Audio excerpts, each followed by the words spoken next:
Hello, and welcome to the Saladcast on Sunday, the 12th of January, 2025. I'm your host, Dan Train. Joining me today is Zachary Burgess. One time it's cold. And Robert Kemp. I told you, winter 2.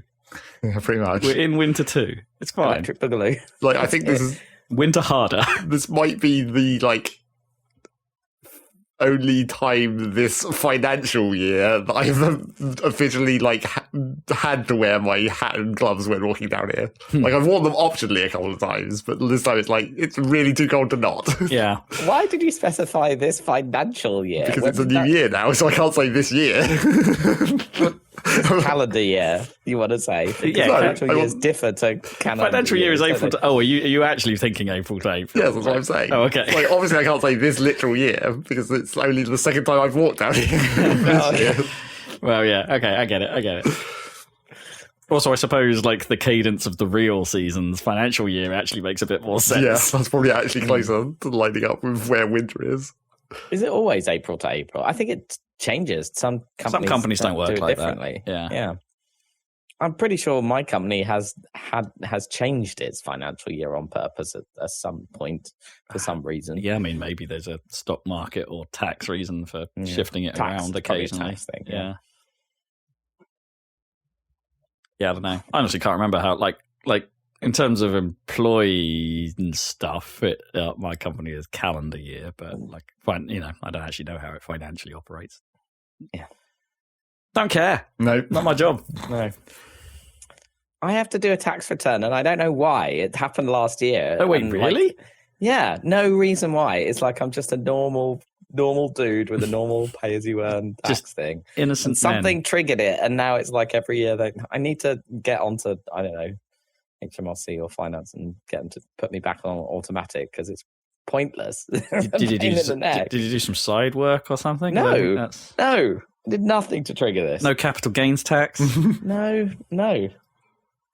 Yeah, no idea. I'm sure I've done things in the past that were more likely, like getting inheritance or something that was more likely to trigger it, but I haven't, not recently.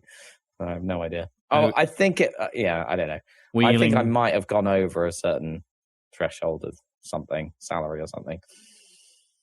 Don't know. But anyway, it's annoying. Maybe you're just suspicious. Yeah. They just got their eye on me for some reason.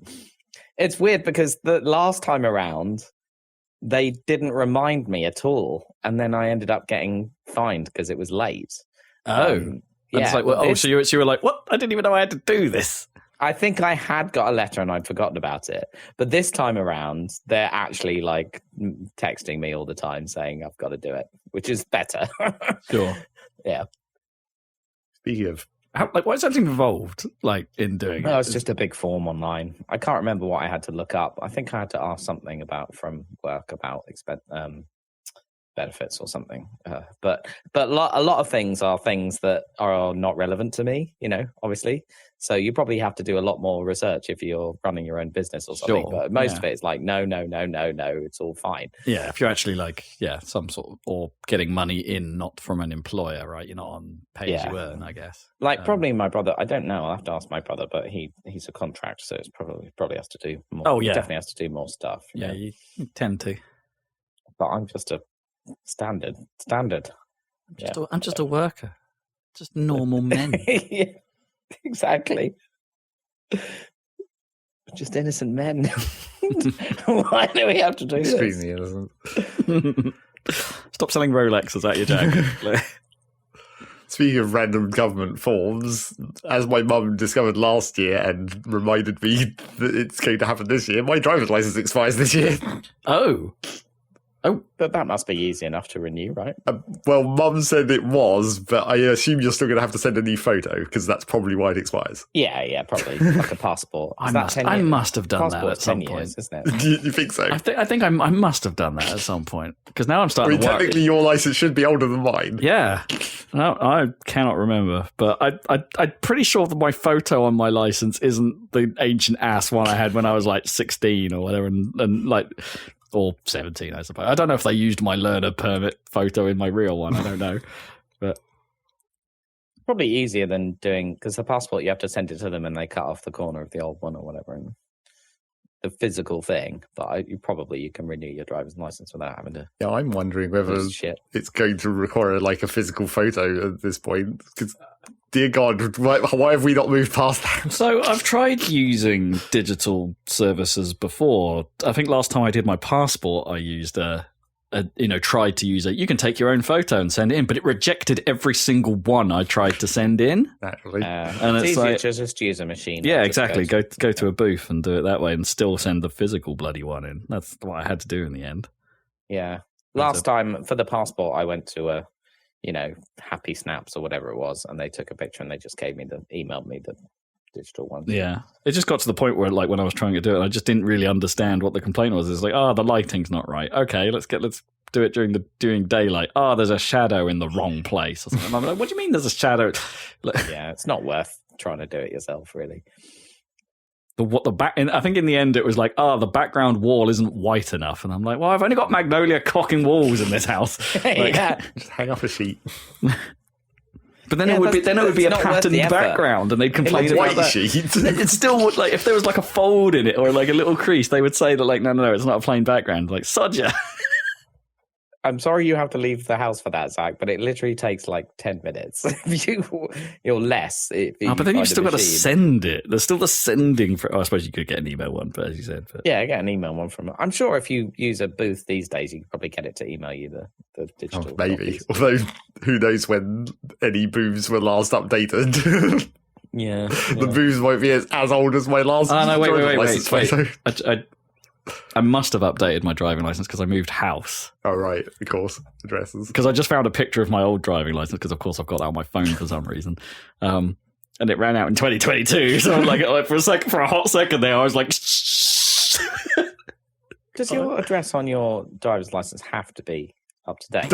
I would assume so. Like most government forms. I think you do have to inform. You don't even have it, right? No, I think you do have to inform the DVLA because where are they going to send those penalty notices you get for speeding? Yeah, I guess so. Yeah, but some people move every year. Although that might be attached to the car tax. They might use the because they send it to the owner of the car. The V5C, yeah. They probably still want to know where you live. Yeah, I think legally you do have to change it. Okay, fine.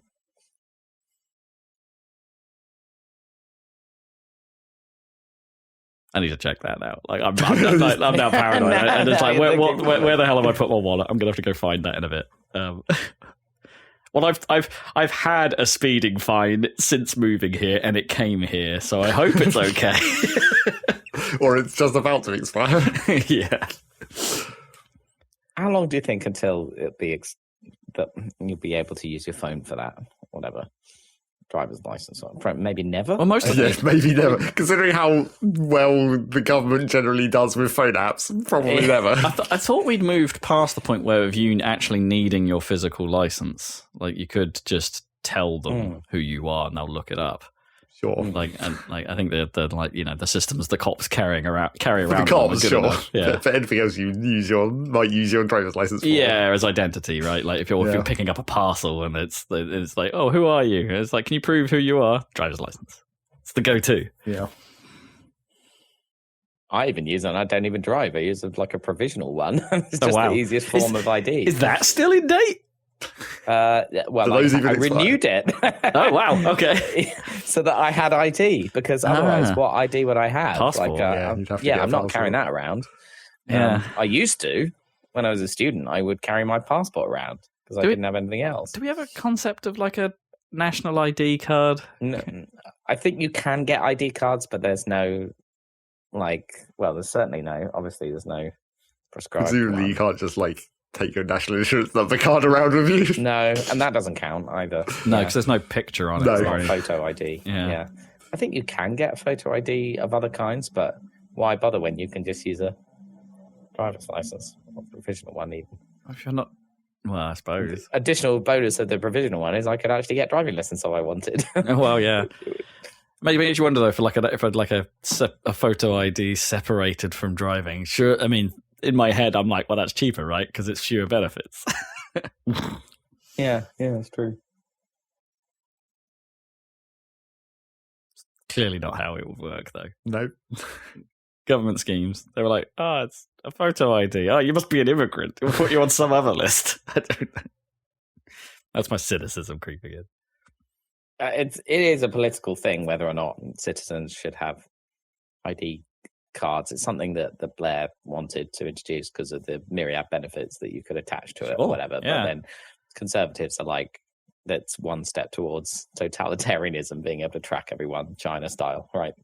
So I don't know. That's why it doesn't happen. I think it would be, yeah. Like I would. I don't know. I think I would embrace the one I think card it would be thing. convenient. Yeah, like one. But okay, maybe passports. Maybe that's the one thing. Maybe you do need something a little different. I don't know. It would be nice if it wasn't, but. Driving on one ID, your NHS account and number and all that jazz on one ID. Yeah, it's sort of. So if you want to know why that shit doesn't happen, that's why. It's just dumb reasons. Yeah, it should happen. I mean, your phone is on the way to that, but you know, I know anyone can carry a phone. That's the problem. But anyone can carry anyone else's ID, I suppose. But... Or fake it. Maybe it's easier to fake on I mean, it's definitely easier to fake digitally, right? Well, I don't know, because if you have to trust the phone, then you can do biometrics. So I mean, you'd have to like do some sort of. They'd have to have a biometric scanner as well as a card thing, right? So you can't just flash the card. You have to flash your ID and perhaps stick your thumb on a thing. But then the government holds your biometrics, so it's which they already do if you've got like a modern passport anyway, right? No, wait, that's not proper. That's like just face, though, isn't it? That's not even like fingerprint or anything like that. I can't remember what's on the passport. I think it has the chip in the passport has like face, right? Yeah, has the photo in it. I think. Yeah, that they do some comparison against. I think. Yeah, but I don't know if it has anything further. I definitely didn't have to do a thumbprint and send that to the passport office. That'd be fine. If you're an upstanding citizen, I have no problem with them having my thumb on record. Yeah, I wouldn't mind that. Well, unless they can find a way of like making a fake thumb and log into something I own, but you know, I bet they probably could. Yeah, probably a way. I mean, you already have capacitive gloves, right? That's basically already fake fingers. They're just not textured. Yeah, this is Mission Impossible stuff. Yeah, pretty much. Yeah. They thought of this in the 90s. Tom Cruise, I blame you. Don't expect you can convince everyone to start to like. Can you balance the like surveillance state negative with retinal scanning being cool? Can you swing? Can you PR that move? But then you end up with Demolition Man, where someone just stabs your eyeball out. No, that was Minority Report, wasn't it? No, Minority Report. He gets completely new eyes. He just gets them removed. He changes his eyes because one of the tools the cops have is like drones that will fly around and scan it's because everything eyes. In that universe retinal scans you, right? Because he's walking down the road and adverts are retinal scanning him to show him personalised ads. So there was zero tracking. He had to change his eyes. And then they foolishly decided not to change the retinal scanner on the main building that he has access to from his old eyes as soon as he became a fugitive. Dumb move. Yep, good job, IT. Blame the IT guy. Yep, pretty much. Didn't get that email, apparently.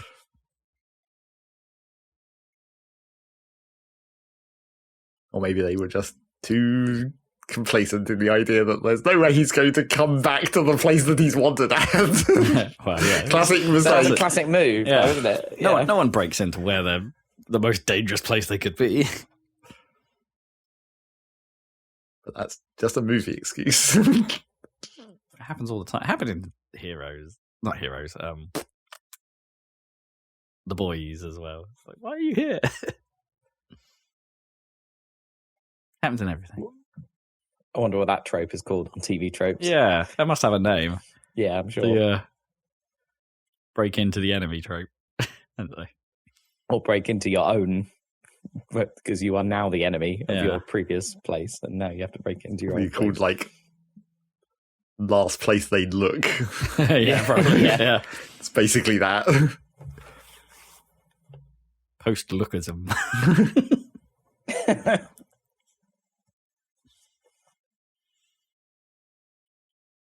I've been watching a whole bunch of Hey Dougie this year. From our pre-podcast. We couldn't have guessed that from this podcast. TV. Yeah, well, yeah. Been But Marzi is super obsessed with it now, like to the point where he knows he's getting good enough at communication where he can point at the TV and go, Dougie. And if you put something else on, he will point at the TV and say Dougie, and then be unhappy until Dougie arrives. Where is Dougie?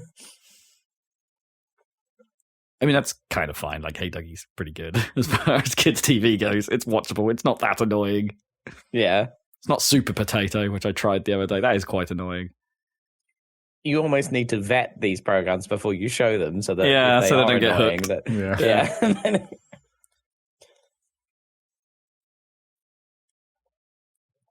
Is that your TV recommendation then for the Hey Dougie? Yeah, for kids. I mean, there's like hundreds of episodes at this point as well, and they're like less than not that he probably even perceives the difference. Well, he probably does now, but he probably didn't perceive the difference for the first couple of years of watching it. No, probably not. He knows like when episodes begin and end. He recognizes the sequence now. He knows like when the credits of an episode starts, he starts pointing at the TV saying Dougie, as if to be like come on, move on to the next one. More. Yeah. Again. Yeah, pretty much. Like, I dread to think how many times he's seen something, because I like Gnome is well ahead of me, obviously, because she spends more time during the day with him than I do when I'm working. But now I'm going through them again, like on my own. Like, so he's seen them at least twice. Yeah, and I'm pretty sure Gnome has gone back and got confused by where iPlayer has ended up, right? Because I've watched it and she's just gone, yeah, I'll watch that again. He knows when certain things in the intro sequence are coming up, like when they first show the clubhouse, which is basically a barn. He knows that barn has got big old doors on it. So just before it appears on the screen, he points at the screen and goes, "Doors, doors," and then the doors appear. Yeah, as if by magic. Yeah, it's pretty fun. He's at a fun age at the moment because it's just like the comms are slowly getting better, but they're not at the everything, ask why to everything stage. Right. So it's quite fun at the moment. The Y stack. Yeah. Yeah. Just keep popping the Y stack. Doors. Cat. Pabo. No, it's Pablo. Pabo. Garden. He did say garden the other day. That's quite advanced for him.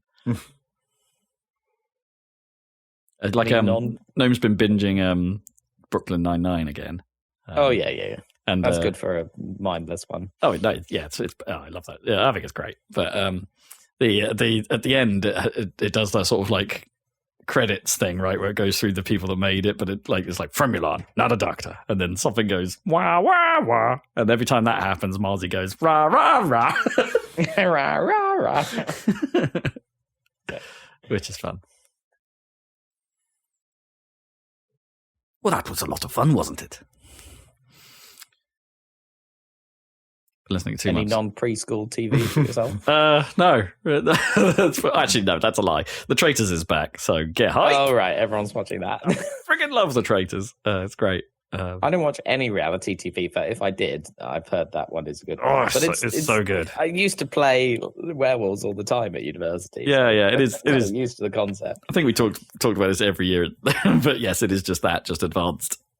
They even had a mini version of that game inside the Traitors this year, which was kind of fun. Just a very quick, cool. Let's just have a game of Traitors real fast. Have a game of werewolves real quick. Yeah, it was good. It's still going. It's got halfway through at the moment. I think it only lasts 4 weeks, but they show 3 episodes a week. They really crank through it. Okay, that's probably good compared to eking it out over months. Yeah, it is good. It's one of those things where it is a bit. You've got to be a bit media blackout while it's on because it's right. The spoilers are about. Yeah. Worse, they've got a post-show thing that they put on, and if you're unlucky to just have your TV turn on whilst that's on TV, even for a hot second, you're going to see the person or people that have left the game, right? Because they'll be on that post-show thing, and you're like, no! Right, yeah. So that's already happened to me this year. It's God damn it. Why can't they just put that on YouTube or something, or just put it on iPlayer? Not immediately after the show. Anyway. Annoying. Well, I'm watching The Penguin finally. The Which is Penguin. the HBO, and really good. It's Colin Farrell, but again, just like did you see the Batman? I haven't. No, I haven't seen the R-Pats one. No. Yeah. I think I was in kind of a weird mood when I watched that or whatever, and it was very long. And so even though I liked the aesthetic of it, and I personally like Robert Pattinson quite a bit, I wasn't hugely, and also Paul Dano is the baddie in that, and I love Paul Dano. He's amazing. But I think I was just a bit too hyped by like the trailer being really good and having, I had like Underneath the Bridge by Nirvana or no, what's the? That's, Chili's, isn't it? Yeah, it's just that's the lyric. Oh, I see. So what's the Something in the Way? That's the name of the song. It just happens to share. Not what I'm thinking of. No, it is a Chili's song. Under the Bridge is a Chili's song, but Something in the Way by Nirvana, the first lyric I think is Underneath the Bridge. Oh, okay. So it's a coincidence, I think. Anyway, I wasn't super keen on the film. Although it was good enough. But this series is like it's probably the best DC thing I've seen since like fucking The Dark Knight. I don't know, really enjoying it. I'm not really a DC fan. So. No, I've been like I've tried. I've dabbled here and there with DC stuff, but like I've watched Wonder Woman. I watched Suicide Squad. I watched the other Suicide Squad film. The second one was better. You'd hope so. That one was actually all right. The John Cena one. That was pretty good. But like generally, I'm checked out on DC. It all just looks. There's a look to DC TV and film that I just don't like. Like this show has the look of that film, right? Which was quite different and a bit of a departure, I think, and quite. I don't know which. I guess it's like the Frank Miller version, like not Batman Returns, but more like Batman Year One kind of look. I would say of Gotham. Okay, inspired. I think the production design and stuff of that film was one of the strongest aspects of it, and that's carried into this show. So if you're bored of like the look of, I don't know, Wonder Woman or whatever and all that stuff, it's weird. They do a slightly better job with their films, but like there is a certain swimminess, a certain like I don't know. It's interesting that they managed to be, in my head at least, when I see them, consistently naff. Like there's just I know it's not cheap, but there's a sort of cheapness look to like it. Aquaman kind of look. Yeah. I mean, Aquaman was all right. It's weird and but it's all right. So this is not that. It is like it's not Justice League. No, I haven't quite brought myself to watch the Snyder cut either of that. I still haven't seen that. I heard that's an improvement on the. Yeah, it sounds like that is the way to do it. Like, and it is a lot better watching it that way. But I'm still sure there's plenty of stupid shit in there. Benny, the Penguin it's just a crime. It could be like, I don't know. It's like The Sopranos, but like amped up a bit to comic book level. But there's no, like, you don't see Batman, or at least, well, maybe he'll cameo at the end or whatever. But it's basically just a crime warring mafia families, but in a comic book style, I guess. And it's Colin Farrell who was in the film as the Penguin. But the makeup is like, he looks unrecognizable. He looks great. And like, it's totally convincing. Like, I don't know how they did it, because compared to like, I don't know, some of the prosthetics that you've seen in the even recent past, like, it's amazing. Anyway, and then the other person in it who let me see if I can.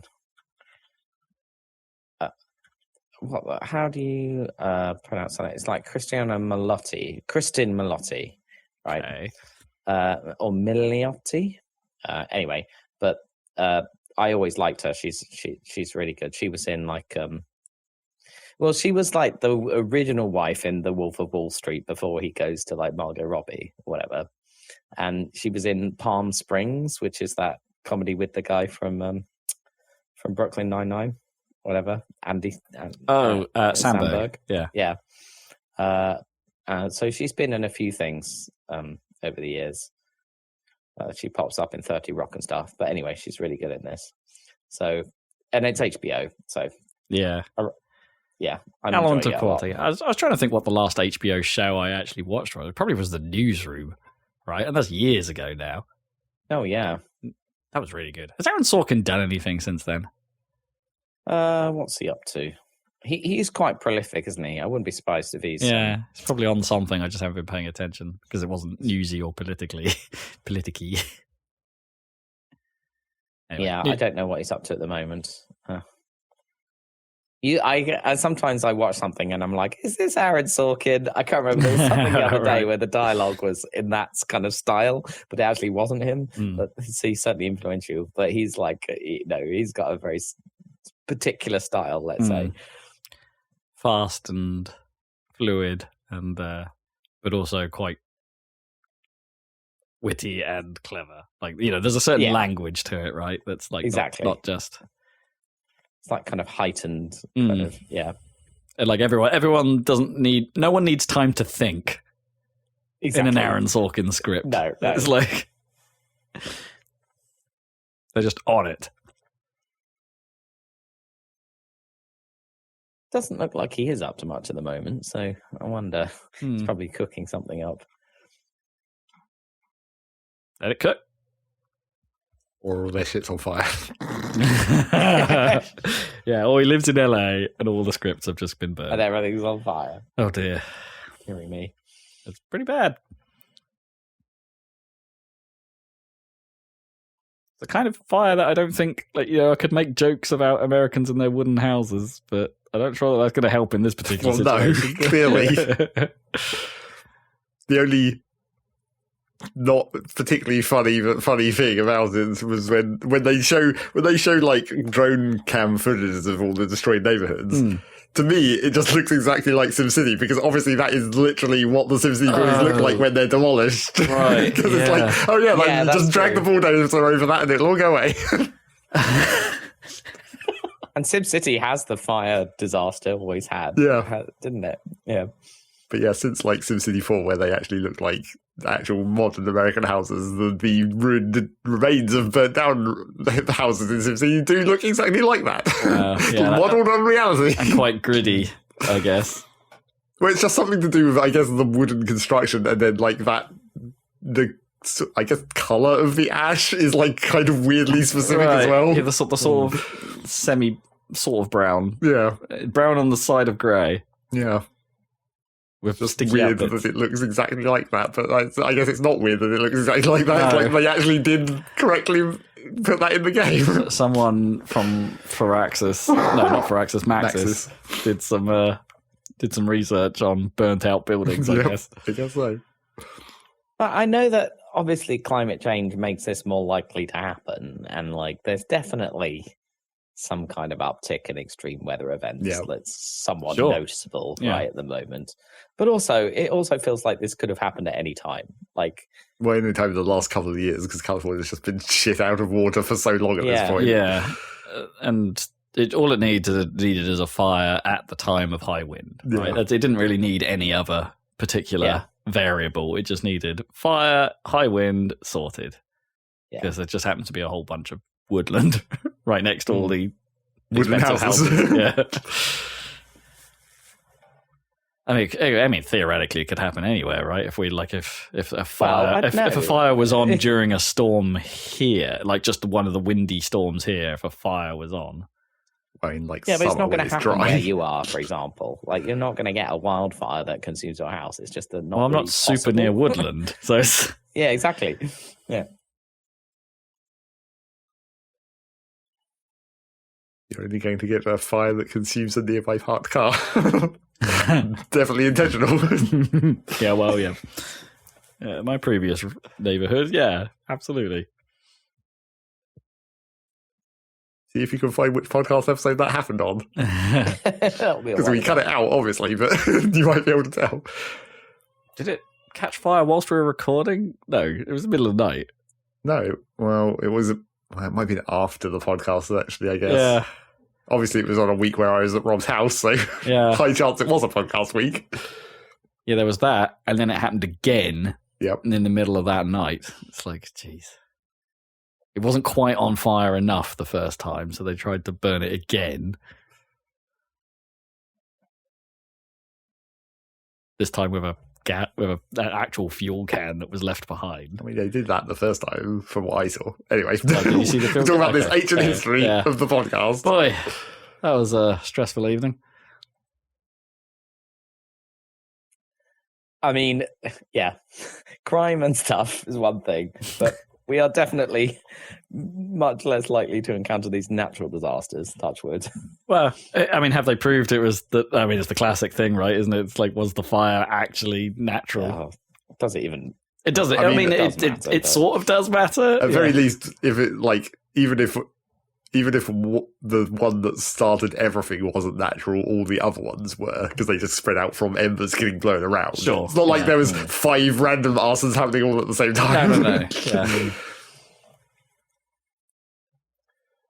Yeah, it only takes one, and then it can, just takes one little ember to get somewhere if it's dry enough, I suppose, and then you're in trouble.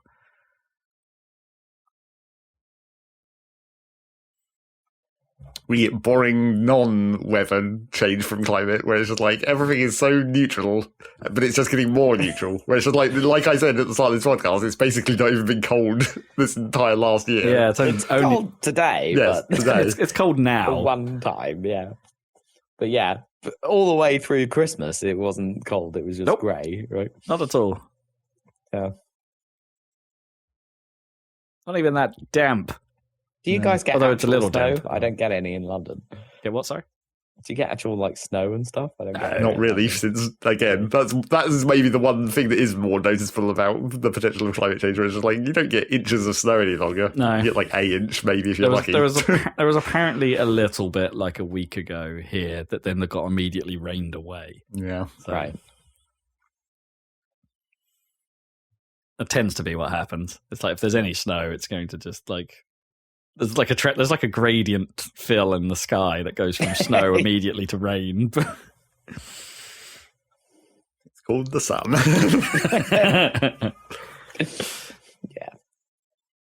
Well, one thing about like grey, overcast British weather is you don't feel bad for staying inside and playing video games. This is a podcast about video games. Pro segue that I had already figured out what you were doing after about 3 words. Trying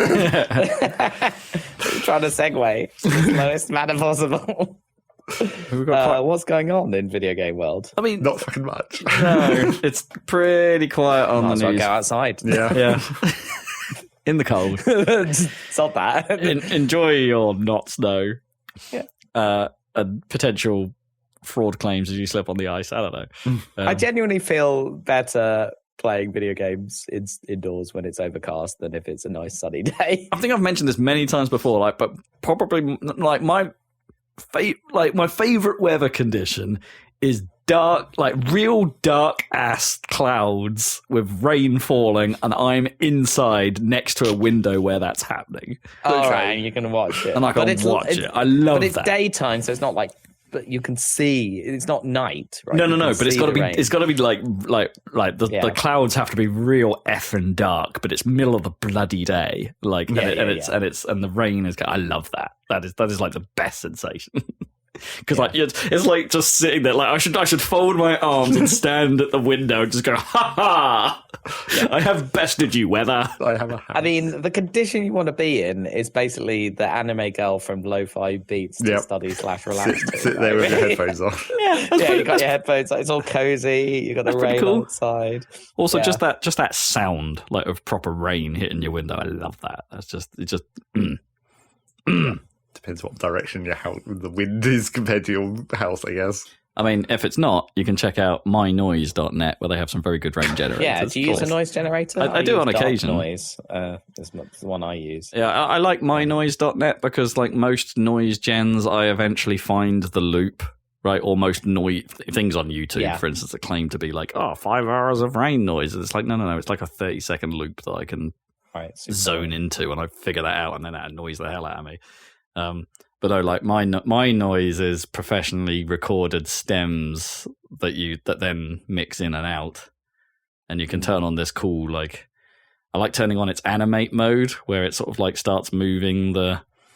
Has a bunch of sliders about how like for the various stem parts. Like, oh, you want the distant rumble of thunder, and it's like, and it will start blending that in and making that louder for a while, and then fade that out and go, no, you want this like trickle on pavement. No, I'm going to blend that in. It's like a DJ mixing in like noise stuff. It's cool. Just let that do its thing randomly for a while, and so it's constantly morphing and moving around. And it must loop. There must be repeats in it, but you just can't figure it out. It's great. Good rec. MyNoise.net. MyNoise.net. I'll check that one out. Decent. There's a one-off payment if you want to unlock the whole thing, but like the stuff that's there for free is pretty great. So I do find noise generator good for like reading, because I just find it too quiet just reading. And there's no other input into my brain. But if I tried, I can't read while listening to music. That doesn't work. So it has to be. Well, yeah. I can't read with just without myself being distracted from whatever it is I'm reading. Just anyway, it just happens. Like even if I was in the perfect conditions, my brain, after a while, I'm just reading the words, but my brain is doing something else. This is why Rob never read books. Pretty much, yeah. I just end up. I am. What's the word? I'm recognizing that words exist in front of my face, and I'm recognizing that those words mean something. None of that information is getting past that point of recognition and going into the brain. Like that's just what happens with me in books. Yeah, I do find that does help a little bit, though. If you are trying, is a noise generator. Not my fault, miss. It's genetic. I just don't book. Yeah, it's genetic. Genetic.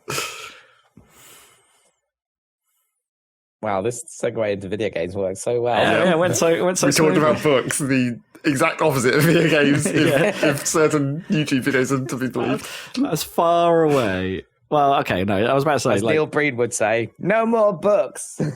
It's nearly as far away from video games as entertainment media could get. But no, I suppose the furthest away thing would be like slam poetry, I suppose. Like no technology, nothing, just a person. But that's too... No media. That still has the creative aspect of video games, though. You're like...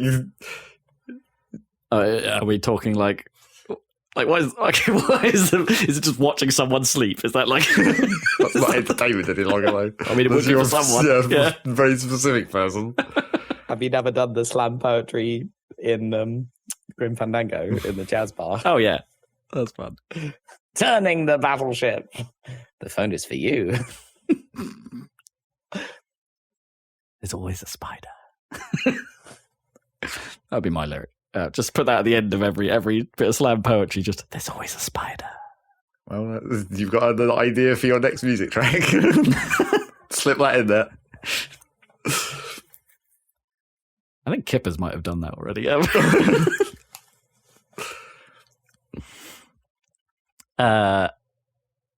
there you go. Plug from a brother. DJ Kipling. I'm pretty sure he's done that somewhere on the internet before. Plug yourself if you're on Spotify. I mean, I am. Yeah, Glacial Spoon. Got a couple of tracks on Spotify now. But to be honest, I'm having that moment where like I was happy with it. I've uploaded it to Spotify. I'm now not happy with it again. Like I've started listening to it again. It's like on some setups, it just doesn't sound right to me. Like it sounds fine in my car, but like. I think I moved my chair slightly in here. I'm no longer happy with how it sounds. I've done something. Oh, no. Yeah, I don't know. Chair moved. Yeah, I don't know. It's just. I guess I'm just never. I still don't feel like I've mastered mastering. It's like it just. Well, there's something art, not quite. Yeah, it is very much an art. There's still something not quite right there. But most people probably wouldn't notice. So go check it out. Glacial Spoon. Don't be put off by me. Yeah. Did you see that article about Spotify and how they stuff their like playlists full of music? No. It seems to be doing the rounds. It's a well-researched like article and interesting, but basically, I don't even know if I really blame Spotify, but it is sort of sinister feeling, especially if you're a long-time Spotify user like me. But basically, they just need, Apparently they're profitable now. My friend is contracting for them and working for them. Apparently but for the longest time they were never profitable. And it's because all the royalties go to the it's not even the artist, because it's famous how little they get, right? It's the labels. Big three record labels basically formed a cabal. And so, you'll know if you're a Spotify user that they're trying to push you to listen to podcasts and anything else that doesn't have the royalties that they can, that they can control and make money off. But the other thing is, so they have a lot of curated playlists that a lot of people like to use, depending on, I just listen to albums on there, but most people don't. They go on and they're like, oh, I want a playlist for running, or I want a playlist for relaxing, or I want put on a playlist for cooking or something, or for sleeping or something. And so there's an internal thing where they commission music to be made to a certain spec, right? And then they buy it one off, and then they can put their playlist editors, curators are like incentivized to. It doesn't cost, because it doesn't cost Spotify anything to. They buy it. They commission it. They buy it, outright. Yeah. And then they don't need to pay royalties. And then, but the thing is that people listening to these playlists, they're not even listening to the fucking music. It's not just really, on. So like. Well, it's like people that put the radio on. Most of them aren't really listening to the radio. Aren't really listening. They just want some noise in the background. So this is just like a way that Spotify can increase their margin, which I don't even blame them that much. But it does sound a bit, from the article, it does sound a bit soul-destroying because musicians are like being paid to do this and they need a job or whatever, so they'll do it. Yeah. But of course they sign away the rights to it. But it's also like not a creative endeavor, right? There's no art, they're just. There might be, I suppose, if you're a musician that doesn't normally do something in the style that you've been requested. Yeah, right? That's true. There is. I should know. I do it a lot, but there is a joy in trying to imitate. Sometimes it's like, okay, yeah, you're not being a musician or an artiste in the traditional sense, but like trying to. I don't know, make something sound a bit like Corneria from Star Fox for a podcast intro. It's it's kind of a fun thing to do sometimes. Yeah, for sure.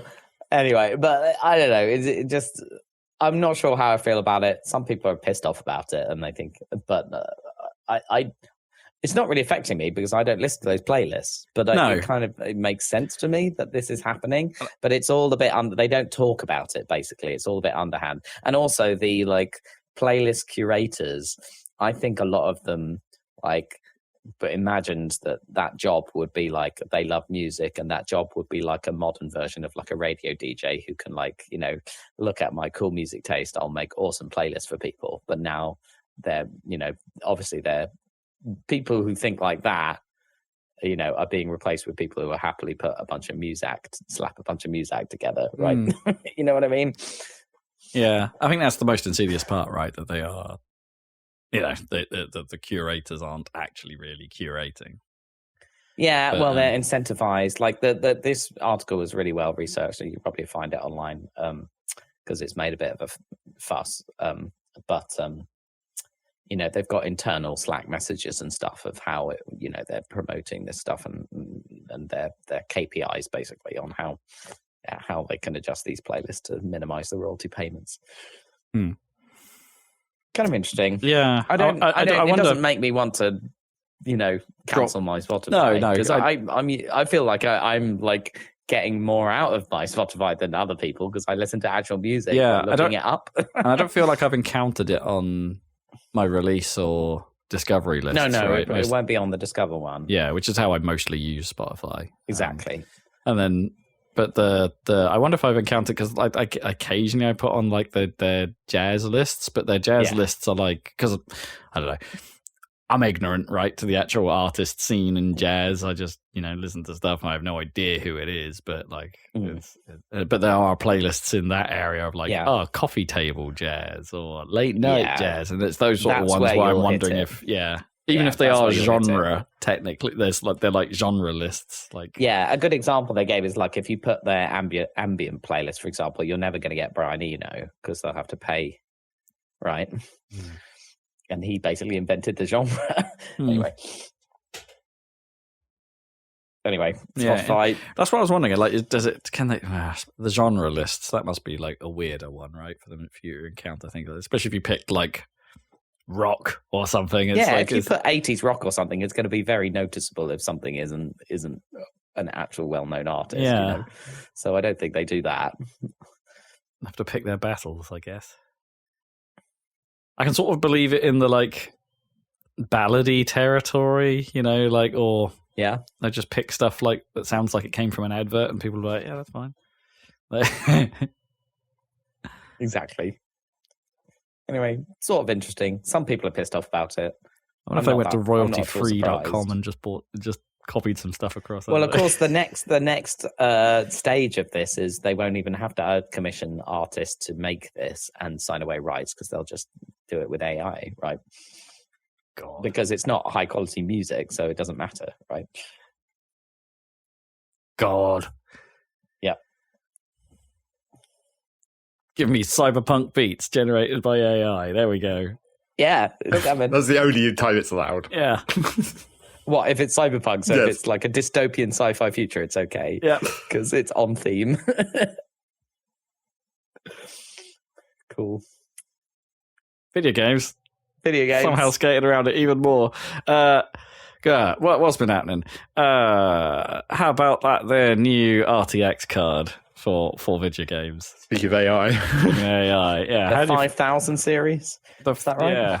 The 50, 80, and 5090 have been unveiled for up to the 70 as well. 70, 80, and 90. Oh, did they announce the 70 as well? Okay. Yeah, they did. Yeah. And the 70 Ti or Ti, they can't decide.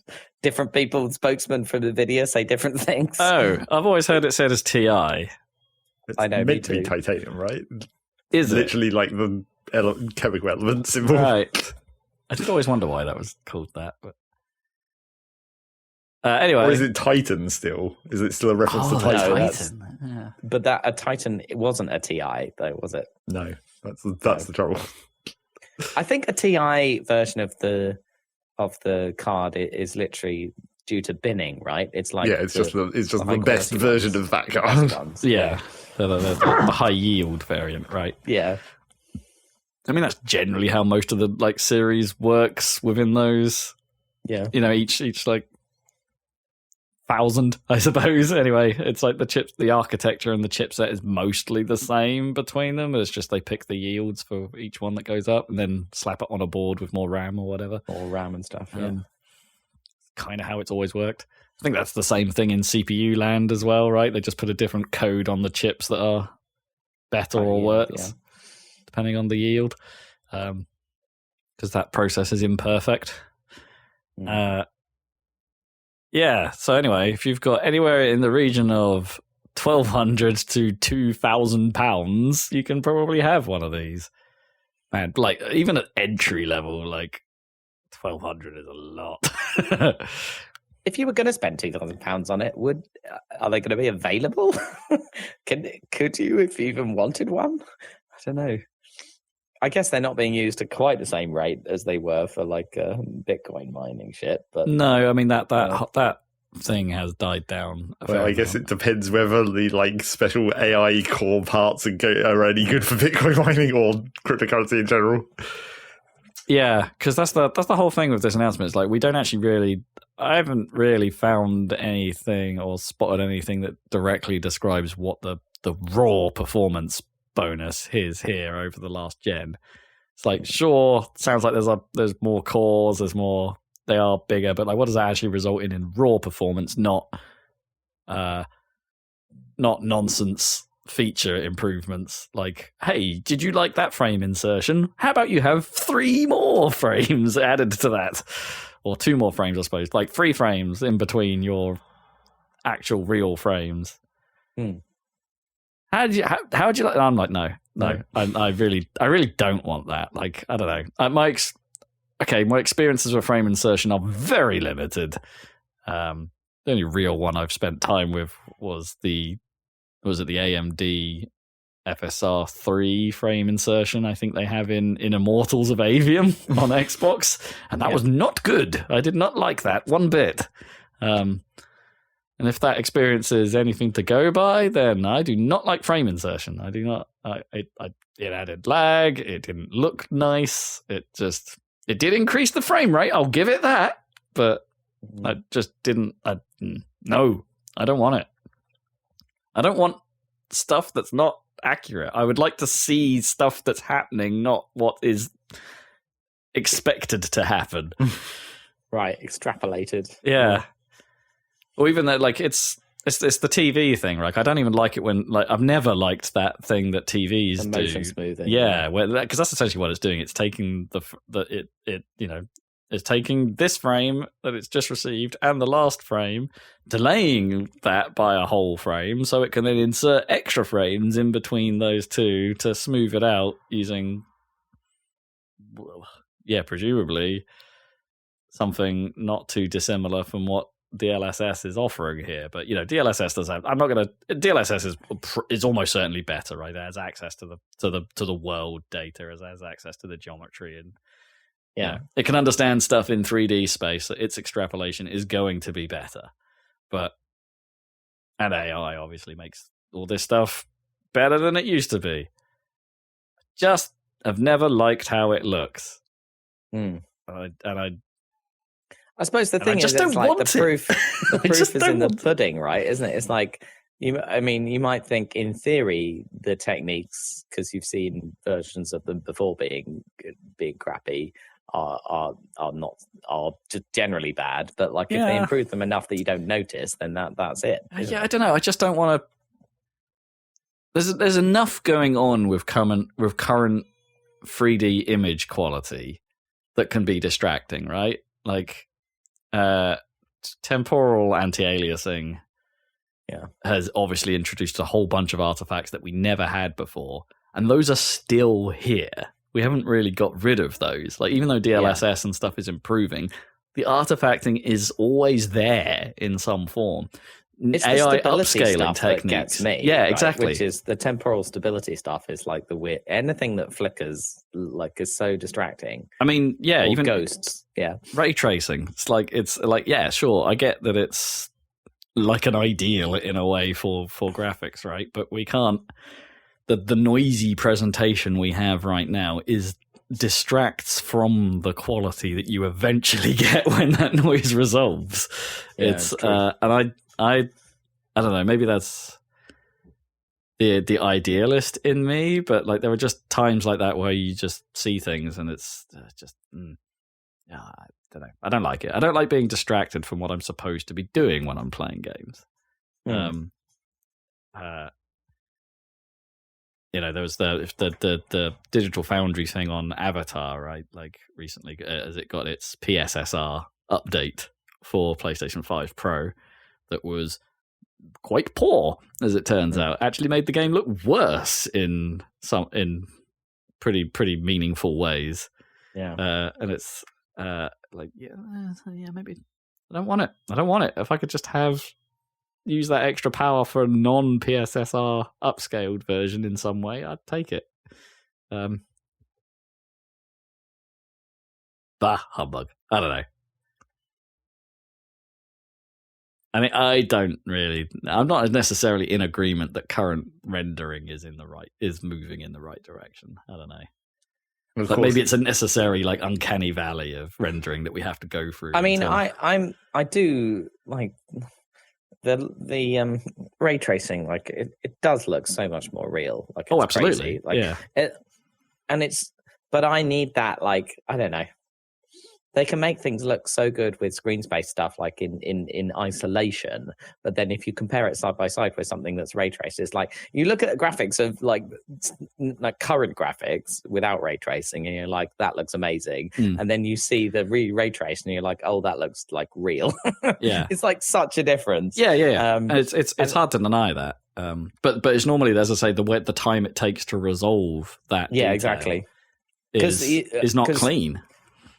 Because you cannot, do the full ray tracing with anywhere near equivalent performance. So you need to, combine it with the AI to you basically need to render at 1080p or less and then boost it way up with the AI plus the additional frames, right? Yeah, and the rays don't run at every pixel, right? That's why we get noise patterns, right? They run at a random distribution each frame, right? And hence why they can build. If you stay still, they can build up into a more coherent image over the course of a few. Well, I say a few frames. It's quite a while. It's quite a number of frames. But then, as you move, you're losing that coherence. Again, as it has to figure it out again. Which sucks. It's it's one of the cool things about playing a game, on a powerful system or a powerful console or something, compared to watching it on YouTube compression. It's 4K or whatever, but if anything's moving around, it just looks like shit still. Or even gradient. Whereas YouTube's just bad at gradients. It's just bad, right? Yeah, right. But if you see it on an actual on an actual screen running, it looks so much better. But then if the modern rendering stuff means it starts looking smeary when lots is happening and moving fast, it's what's even video games anymore? That's the fun stuff when all crazy shit's happening. Yeah, you want it to be mentored, but you want it to be visible and readable. And maybe this is me just liking old arcade style, that Dreamcast look coming out. That's my jam. But yeah, I mean, there's something to be said about a real pretty game, but I would take clean style, like a Hi-Fi Rush. Maybe not the best example because that is quite extremely styled, but I would take a clean style with no artifacting and as that over a very realistic thing that is suffering from stability issues everywhere. Although SSR, if we could do away with SSR, that would be nice. That is, is. Yeah, as you say, looks nice in isolation until you do that thing where you look up and down and it starts smearing on and off the screen. Then it's ugh. I can't help but wonder with things like reflections and stuff where wouldn't it just be easier to add more polygons to the scene somewhere and just do what old reflection tricks, actually render it? I know that's double render. Yeah, because I mean ray tracing isn't that, right? That you are rendering the scene again for ray tracing's benefit, but then the rays are still having to be projected to figure that out anyway. And it's a bit in my head is isn't it just cheaper just to do another render where that is? Maybe you can't do, you probably only be able to do one reflection deep, but portal style, you probably have to limit the number of portals in a way that it's having to show. But in most cases, isn't that just going to look better and be more performant? I mean, than ray tracing? Maybe not than SSR, but I mean, it depends on how many polygons the models have at this point, probably. With super high polygon models, it might be cheaper to ray trace. But if you're having a re-render, you could downgrade the LOD a little bit in that render, and then do some post-processing over most surfaces to make it imperfect. Anyway, it's you could get away with downgrading it a bit. It's just a thing. I wonder, and because we just don't see it really. It's not really a tried thing because SSR is so used. Well, that leads to the other thing that people are worried about with these new cards and the AI frames and whatnot, which is just is it just going to give people excuses not to optimize their games because it's just it runs at 120 frames, except it actually runs at 30 and there's just 4 times as many frames. Yeah, exactly. And I wonder if we're going to get into the what I think would be an even more annoying and scary scenario where that becomes the normal on consoles. Yeah. Where you just don't get the choice, right? Okay, admittedly, the implementations I've seen so far give you the choice, but I think that's inevitable. I think that's going to happen. Ugh. Sorry. Nintendo, come to our rescue. Yeah, come on, Nintendo. Because at this point, I have Nintendo aren't going to be. There's not going to be any Nintendo ray tracing anytime soon, right? No. Our savior. I'd be surprised if you saw I mean, Switch 2 supposedly, like, so the leaks are to believe that hardware could do some ray tracing, but I mean, Metroid Prime's famous for its weird reflections of like yourself. But then they even took those out of the Switch version, though. yeah, because of those weird Chozo mirrors, weren't they? That they just put a bitmap of you like just hovering around on them, which is like subtle, but they did something. But yes, they took those out. As good as that remaster is, that's a weirdly missing thing. They took out the cool mirrors. Yeah. Oh, they need the ray tracing. That's the only place I can think of. Like it is. Yeah, reflections are weirdly noticeable in games that have like really high fidelity elsewhere, and then you notice they're like in a big flat reflective surface that isn't reflecting what's even nearby. Sometimes you're like, what is like it doing basically there? Nintendo will only do it if they can have some kind of weird gameplay thing where you need to look in the mirror and see something behind you or some shit. Luigi's Mansion shit. Yeah. The ghosts are invisible unless you're looking in a mirror. I've been really thinking of replaying Luigi's Mansion 1. Sure, I guess. Even though I still haven't played Luigi's Mansion 2 or 3, like, I mean, that first game is real good. That's for sure. I think I might have your copy too. Okay, I may have already given it to you. That first game was real good. Also, does anyone know do either of you know where my copy of Mario Odyssey is? I still don't know where that is. I mean, it shouldn't be anything to do with me. It might have been something to do with Dan. Yeah, I have no idea where that is. I lent my copy out, so I don't know where your copy is. No idea. Don't know what I've done. Marzy's probably eaten it. Despite the grossness. He chewed through the Nintendo gross taste. I've never tried that. I've never licked it. Why would you? Everyone did it at the first day of the Switch. Yeah. As soon as anyone heard about that, they were like, everyone's going to go on YouTube and make a video of them licking the damn thing. Yeah, licking a cartridge. I never did that.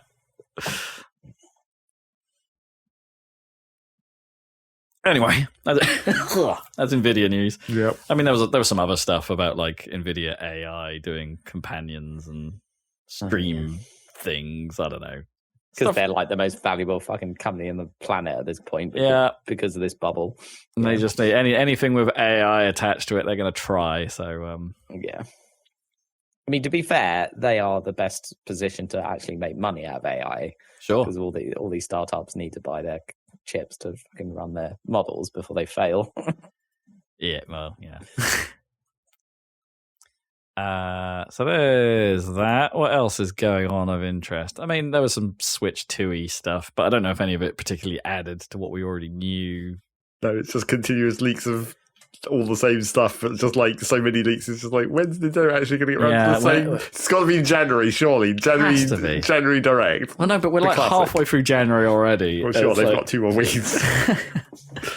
I mean, the hardware stuff, the way I was trying to look for specific information, like, I don't know what I'm expecting, but basically...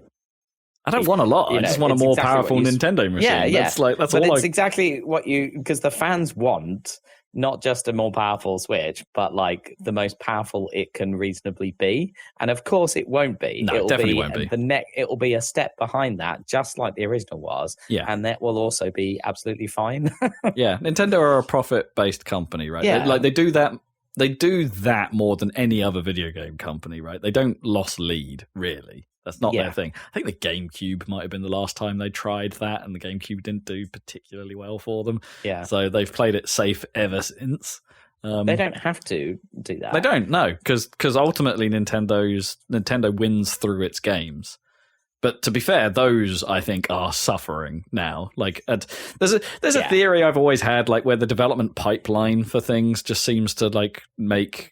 If you're developing a game for Switch now, the tools you have seem to have outgrown the Switch. Even if you're making a game that probably would have worked fine at the beginning of the generation. What, you mean if you're using like Unity or something? There's like half of it you can't use because it won't work on Switch. Yeah, not just that, but it's like there's like rendering techniques and like development techniques for games and maybe the engines that a lot of people go on. Like it seems like you could have made those games with the older tools weirdly at the start of the generation, and they would would have looked and ran fine. But as we, as I see, yeah, as the technology Software bloat, stack basically. itself moves, things get worse because the style of the thing it's expecting you to make has changed.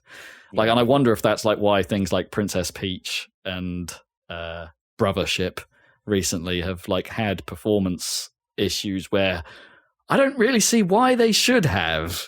Like the Unreal Engine, that was the problem. Yeah, exactly, because Unreal Engine has moved on, and it's like, well, perhaps they should have just made it in UE, or an earlier version of UE5. They probably were UE4. They probably weren't UE5. Let's be fair, but you know, that is the question. Is just like how often? I mean, internally to Nintendo at least, how much do they stay up to date with like Unreal Engine updates or whatever?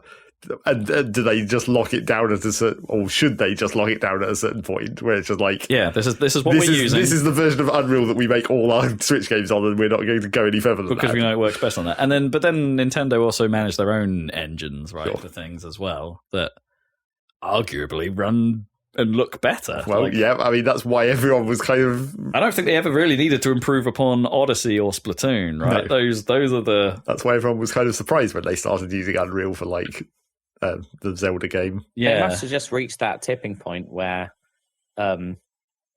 just the investment they had to do on their own tooling wasn't worth it compared to just buying in the standard tooling that the industry is using, basically. Sure, but then the tooling has outgrown their hardware. Like it's even if they wanted to make something comparable to what they were making before on the old tool set, I don't know. It's one of those things. Like we develop for the hardware we have, right? And that includes. Engine builders and toolchain builders. They build stuff with the inherent nature that the systems are going to be more powerful. So inefficiencies aren't spotted, I don't think, as easily as they were before. So we just end up with slower and slower frameworks. It's true.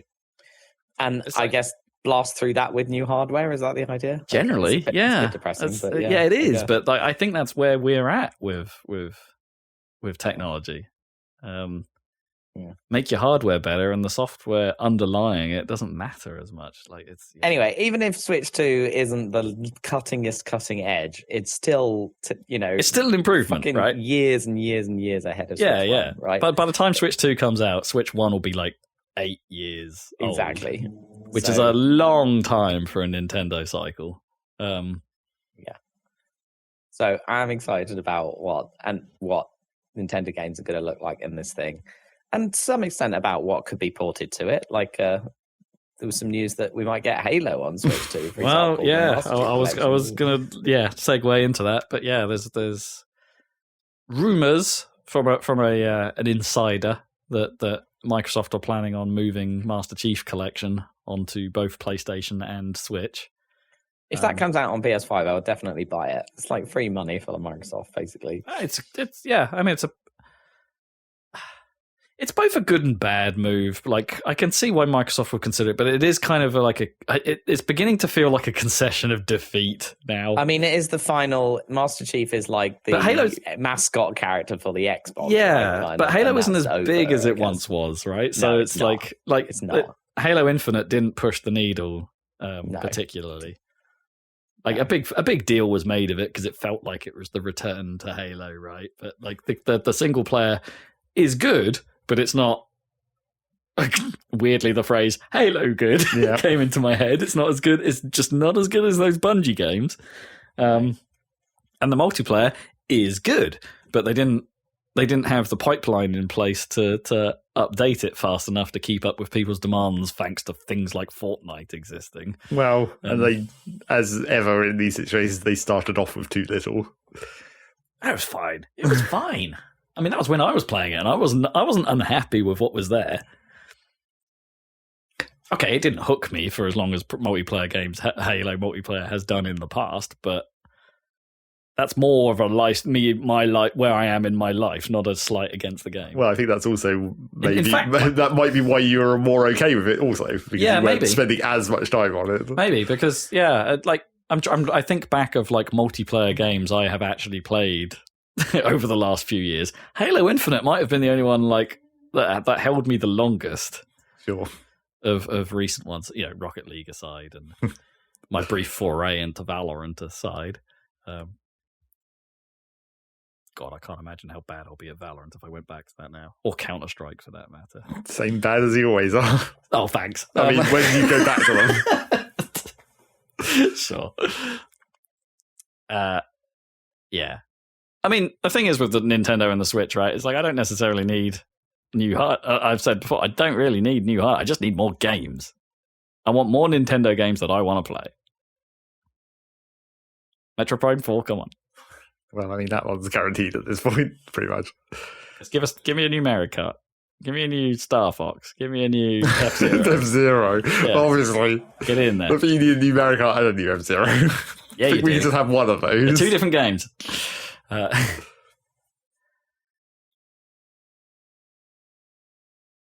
Have some, just want more Nintendo games that aren't always full price. Well, that's never gonna happen. That's the problem, yeah. Because I should be playing Wonder. Let's be honest. What else is going on? On the handheld front, SteamOS is going places. So going other places. Yeah. Well, it had already been announced as officially supported by the Asus ROG Ally, but not something you could buy with it installed. As you know, you'd have to modify your installation of your Asus, but Steam are supporting, Valve are supporting the ROG Ally as a thing SteamOS is happy with.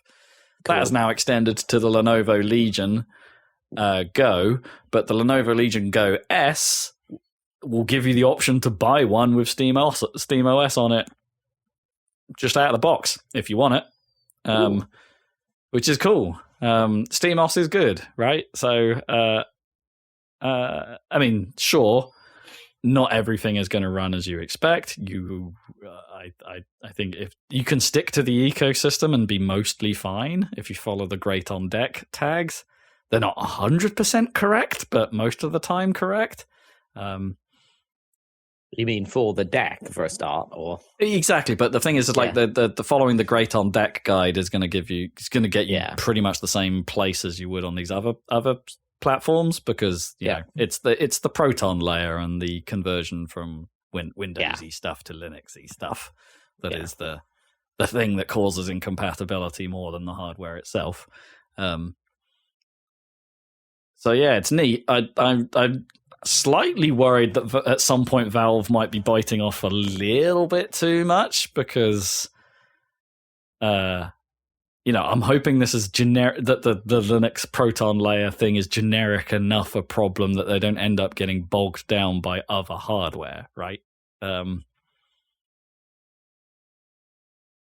That's what I hope. I just don't want that, like, if they suddenly going, SteamOS is for everyone, that they suddenly end up being, we can't necessarily make this better, particularly because it's going to take us forever to support all these other platforms all at once.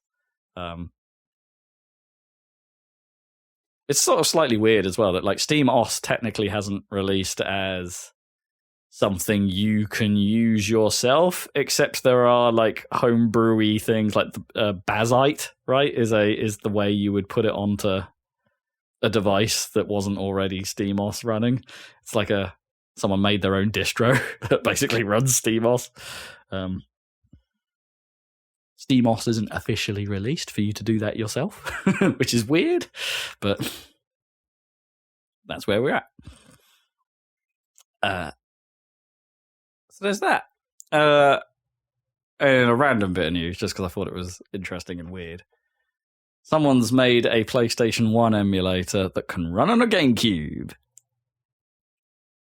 Just in case you fancied it. Seriously? Yeah. So Wow. Cube SX exists, and it's an imperfect. It's not, don't expect perfect results. Some games work better than others. But yeah, someone's made a PlayStation 1 emulator run on a GameCube. But like, you still need to mod your GameCube to run it, basically, because the disc is a problem on a GameCube, right? It doesn't have a drive that you can put PlayStation 1 games into, so you've got to still have a way of running flashcards, essentially. But hey, it exists. That's cool. Yeah, okay. I don't know what the current trend is for like people porting things from one old console to another old console. Yeah, it's happening a lot. It's kind of fun. I mean, I guess that's just like part of the decompiling thing, right? If you can decompile it and then recompile it, then you can also recompile it to some other place, kind of. Not exactly. I mean, that's not how it works in reality. It's not that easy. There's a whole bunch of like microcode writing, presumably, to get the optimizations there on, especially on older hardware. But the decompiling part is probably the bit that's getting more advanced at this point, right? Where you can just take apart old stuff and actually reassemble it to other platforms. Yes, but I don't think that's what they do here, right? And that's not emulation at that point. That is. We're talking about a different thing, but yeah. No, recompilation is cool. Like if they can, as we will show in our upcoming video for Star Fox 64, the Starship project. Yeah, and you can check it out from Majora's Mask as well. They did that for the N64 stuff. It's like the promise of recompilation is cool because then it's just running natively. There's a whole layer of optimization or potential de-optimization. Again, what's the opposite of optimization? I don't know. Why would you want to optimize something? But do you know what I mean? There's a whole fudge layer missing. And so it just runs better. There's a whole bunch of legal problems that we haven't got to yet. Yeah, I mean, it's because it's not emulation. Like it's taking the binary that is the product you potentially bought. That binary is, in Nintendo terms, is I guess what you own. Maybe. Who knows what the legal terms actually are? So yeah, being able to at the moment, I think it's considered legal. Right, which is why these projects can exist. They just can't provide the binary from which it decompiles and recompiles into. It's just a tool.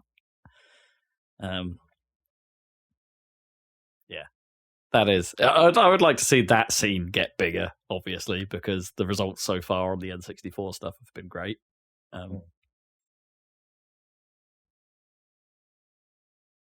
Anyway.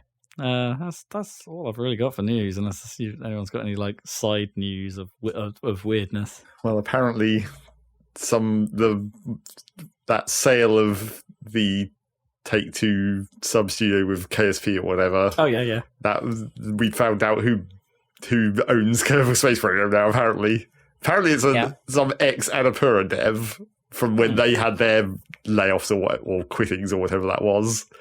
So one of them now owns KSP 2. Wait, so a dev under Annapurna, you mean? Because Annapurna was a publisher. Yeah, well, what they left from wherever they were under that. I see.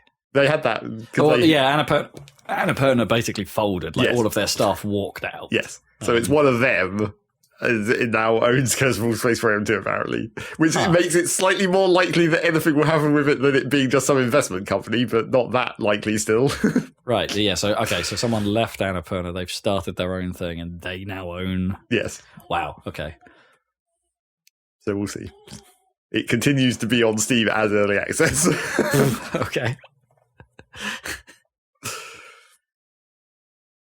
And nobody likes it, right? Yeah. Pretty much. And I can't see that there's any chance... We'll never see that again. Come on. I can't see that there's any chance that a new person coming in and picking it up is going to have any chance of, finishing it. Not even finishing it. Because, the whole point of why Kerbal Space Program 2 sucked so much, or the rumours go, is that because they were trying to use so much of Kerbal Space Program 1's code, which was already a mess. Right, yeah. They were building another mess on top of a mess, and it was a horrible mess. And it was just that's why it didn't turn out that good. Supposedly, anyway. Did the colour change from, blue to purple mess? Probably. But yeah, if you're now doing a sequel, was you could start from scratch on all of the exactly correct your mistakes. That's what everyone was hoping for. But yeah, if you're now a third person coming in, looking at 2 stacks of mess, and you're trying to even understand what you're looking at, that's already going to be quite a hassle, I would imagine. At that point, wouldn't you just grab whatever Space Engineers 2 was using, the slightly more robust physics system and. I mean, it's not exactly the same. No, but you could retro... I mean, it's the bits that go together, right? That was always the funky part of KSP, right? Did they fix that to a certain degree? It was, just random physicsy... Yeah, I mean, the structural integrity I mean, in a lot of ways, it was still like they made like non-real fixes or whatever. Because I mean, you always had the struts, right, where it is like you just join these 2 points together and it makes a completely indestructible line that is basically invulnerable to physics or whatever. Right. And they sort of extended that out. Basically, when you attach like rocket sections or whatever, it's almost like there's an invisible strut that just gets auto-generated that helps with the rocket wobble and all that stuff. So they did kind of have to make workarounds to fix it, but like they didn't, there was a whole controversy in Kerbal Space Program 2 about like whether rockets should wobble. Like, are wobbly rockets part of the like aesthetic of Kerbal Space Program? Right. And it's like, well, to a certain extent, yes, but like you still need to make it playable. Yeah. That's tricky. Like, and I think with a sequel, you should have some free reign to make decisions like that. Like the actual answer, which you're never going to do, is make it a slider. How much rocket wobbliness do you want? Turn it up or down? No. But the way the rockets are wobbling is actually affects like whether they're going to break apart, right? Yes.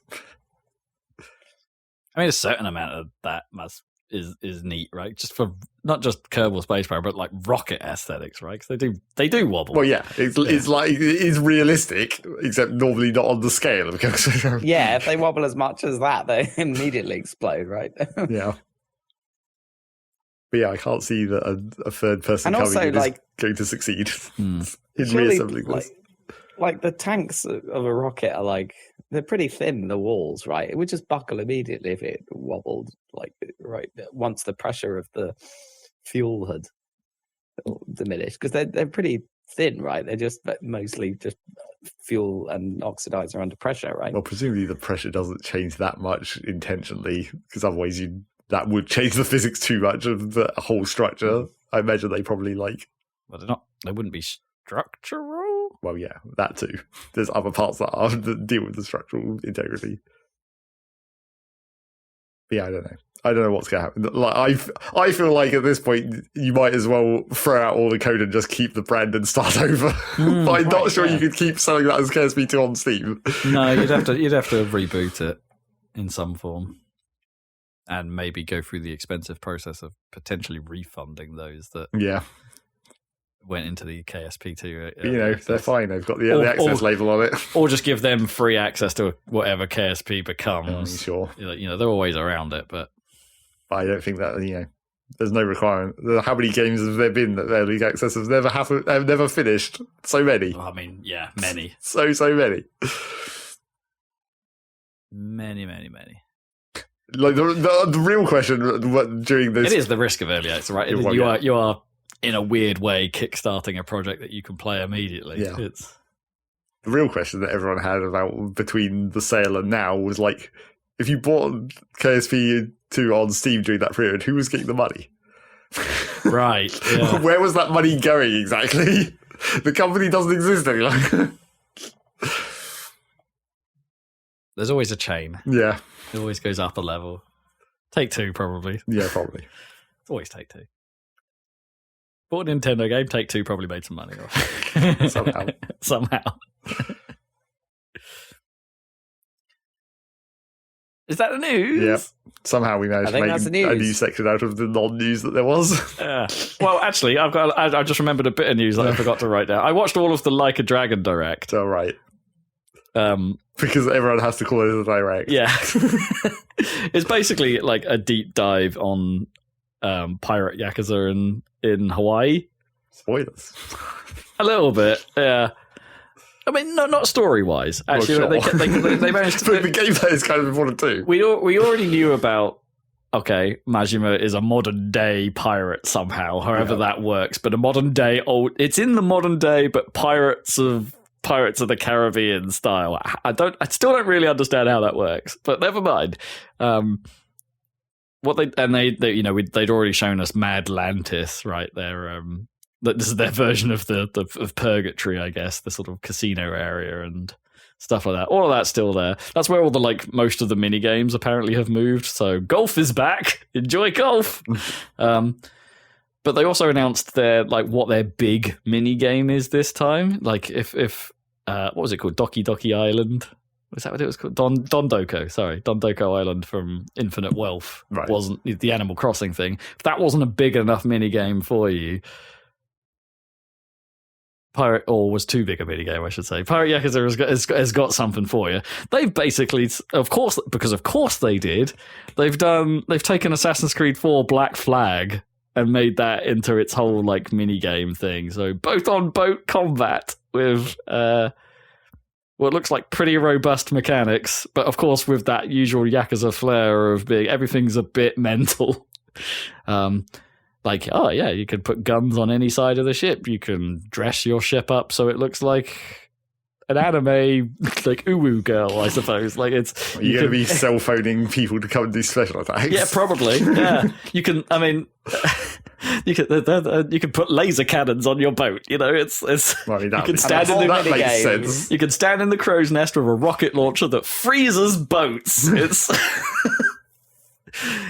Purely as a mini game, it would be better than the entire game of Skull and Bones. Pretty much, yeah. It looks incredible. Like I am so in. Like it's got like boarding fights as well against people. Well, presumably you have to get back to the third person combat. Yeah, it does that as well. But like when you board, like the bit they showed was like this group of like your pirates all dressed like pirates jumping onto a pirate ship that was filled with people that looked like Yakuza. You're like it's like just looks really stupid and great. And then, man, this thing. You're so behind though, Rob. You need to. I know. I'm so far behind at this point. I will. I haven't started it yet, but I will be starting Yakuza 6 like as soon as I'm done with what I'm currently playing. I'm so far behind, but man, these last two games they've put out, they seem to be raising the bar like so much over what they did before.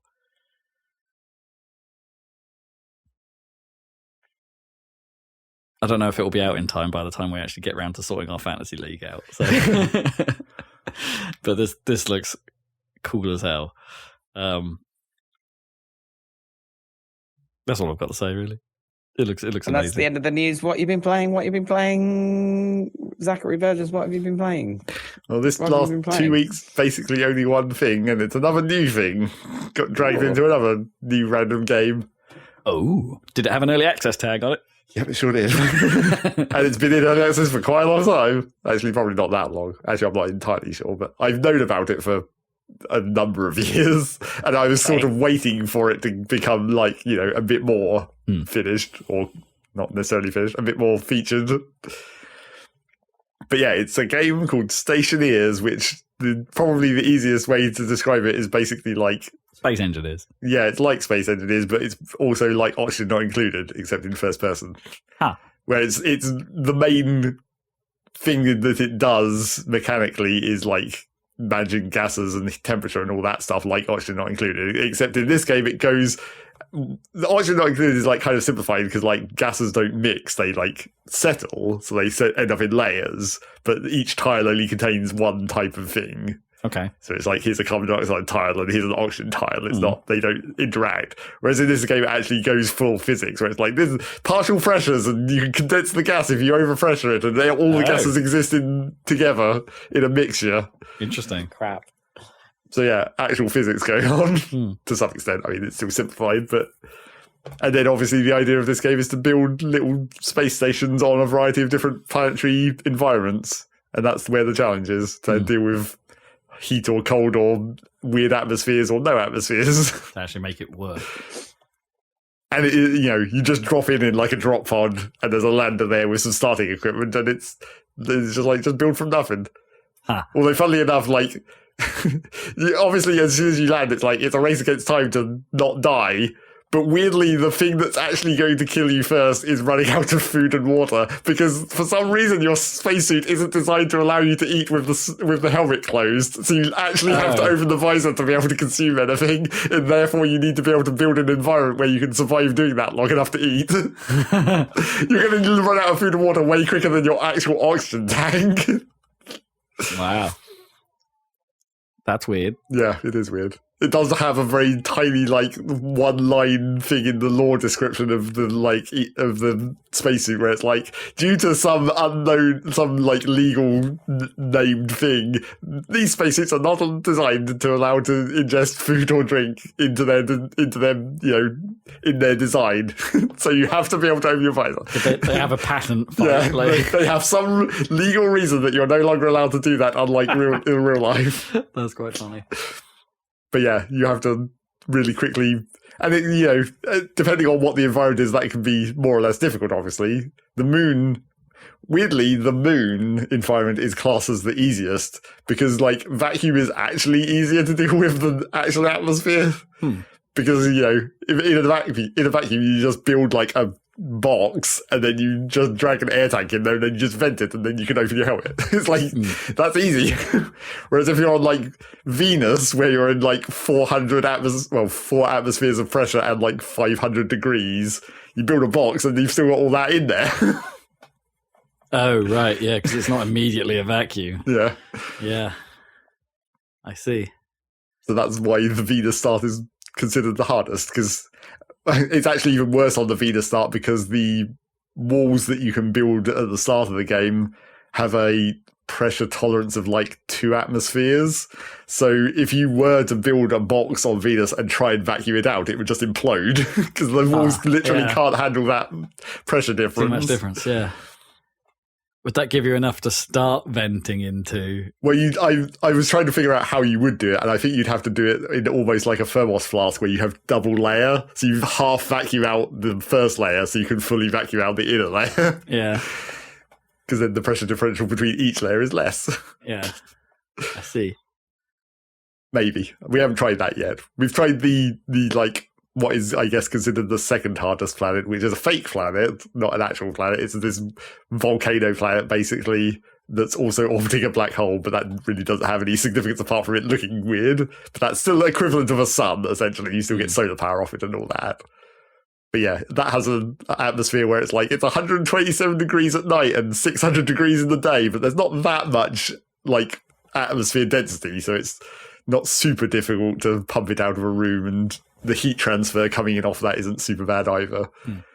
Although you do have to worry about like getting a heat transfer system up pretty quick on that planet. And some shade.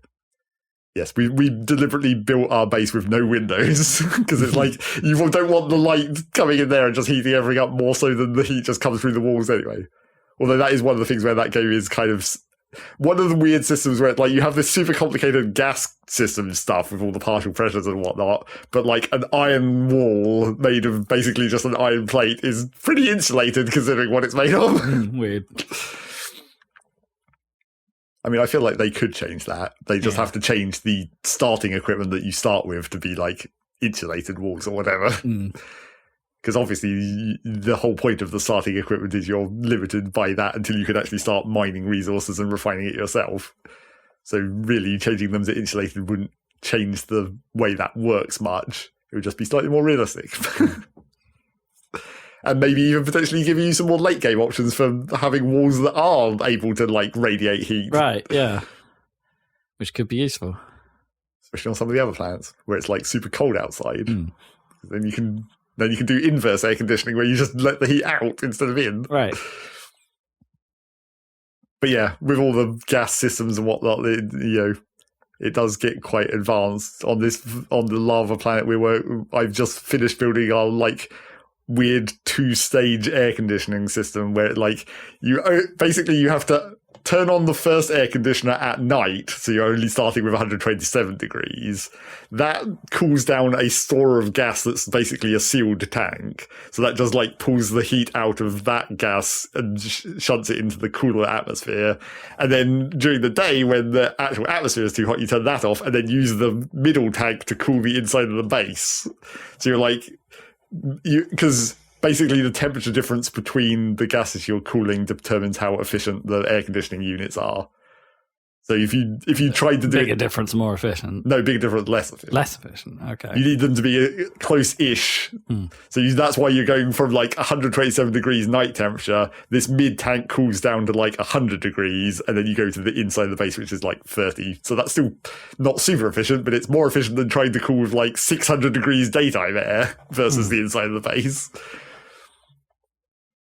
And then there's all the typical like automation stuff where you get like sensors and. Well, it's actually slightly more complicated than typical automation, I guess, because you get the sensors and whatever, and there are some simplified systems, like the starting kit gives you a pre-made circuit board that's just the airlock circuit board, and if you install that into a console, it lets you just basically pick which doors are the airlock, pick which vent which direction, and then it just automatically deals with it. You just push the button and then it closes, vents, opens, and all that stuff. But then when you get into the later game, there's basically just a programming language. So you can just get a computer, put a chip, make these little integrated circuit chips, type your program, load it into the chip, and then just tell that chip what machines to interact with, depending on sensor conditions. So you can just have it automatically turn things on and off. The first thing you usually do is like make a program that automatically makes the solar panels point at the sun from the sensing data of the daylight sensor. So yeah, it's pretty fancy. Yeah. It does. Maybe that will go into like a humble bundle. I've had a like games with programming bundle. Potentially. It does have a slightly weird system of the data is carried on the same cables as power. So lots of the machines have a data port and a power port, but most of the time you're just joining them together. Right. Because it's all just one system, basically. Which can lead to problems of like you do sometimes need to like build a transformer to act as a diode so that your information doesn't leak out or whatever to an adjacent part of your base where you don't want that information. Like if you've got machines that are similar, where it's like, we don't want all the data going over there. Right. You've got to isolate it. But you can also fix that by just like using you get this weird device that's called the labeler, which looks like a regular labeler, except you just point it at an object and you just type in its name. So you just rename things directly in the world. And it's also used to change settings if you don't want to use the physical buttons.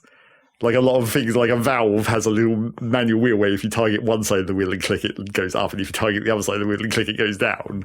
But if you just point the labeler at it, it just pops up a text box. You just type the number you want. Oh, I see. Which is much easier. Does it print a little label? No. You stick to it. I don't think, like, it's called a labeler, and I don't think you even can make a label with it. Well, I suppose there is a type of thing you can put on a pipe which has text on it. I guess that's technically a label. Pipe label. But you can also just make a spray can and paint the pipe a different colour. Do a real industrial style. So can you name one of your pipes dope? So therefore it's pipe dope. Probably not. I don't think you can name an individual piece of pipe. No. Probably has to be a machine. Oh. You can make the pipe dope by painting it a cool colour. Sick. Wicked pipes, man. Yep. But yeah, that's more or less all there is to that game. Is just building this base and surviving, and then it doesn't really have an ending exactly. There's sort of the highest tier stuff is...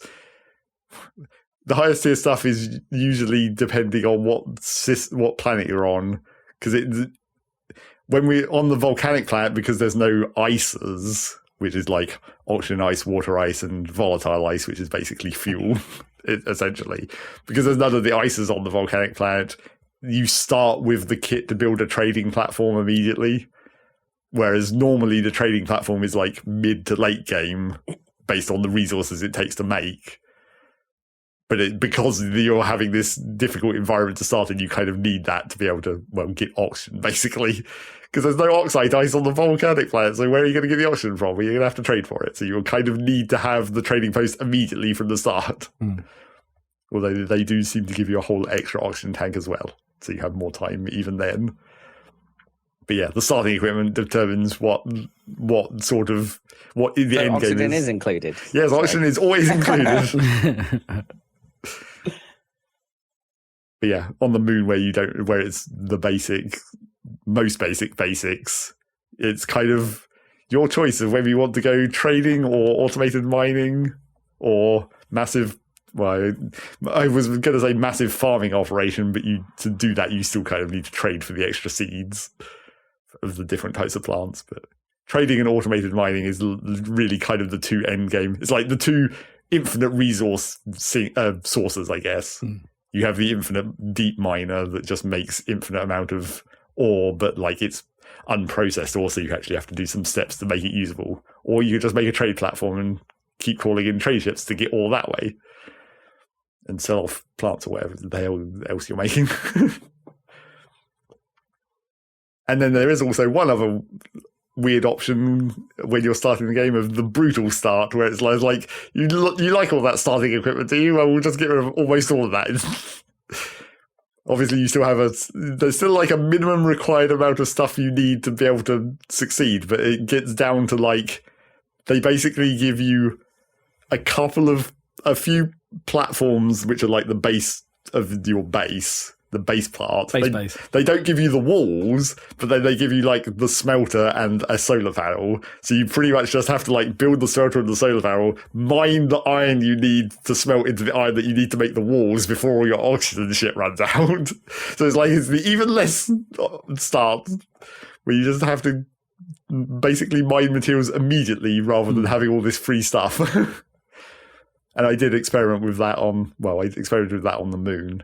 And I also made a normal base on Mars. One thing that's weird that I found weird about Mars was Mars is darker at night than the moon, and you might think that's logical for the obvious reason, but there's also a non-obvious reason. The obvious reason is it's further away from the sun. The non-obvious reason is that you get Earth shine when you're on the moon. Oh, so at night the Earth is actually causing illumination from reflection, so it actually doesn't get that dark. Whereas on Mars, it gets very, very fucking dark. You better remember which direction your base is in, or you're going to completely get lost if you go out at night. Or just turn on the tracking beacon, I guess. Presumably that's not true all of the time. Like, could it be night on the moon when you're on the dark side of the Earth? Because the moon is tidally locked to Earth. Oh, yeah, of course. You're always going to be... If you can see the Earth, you're always going to see the Earth. Unless you're sort of right on where the wobble would push you over the horizon, I suppose. There must be points where there isn't. Oh, maybe there isn't. The wobble. The albedo thingy, right? Yeah.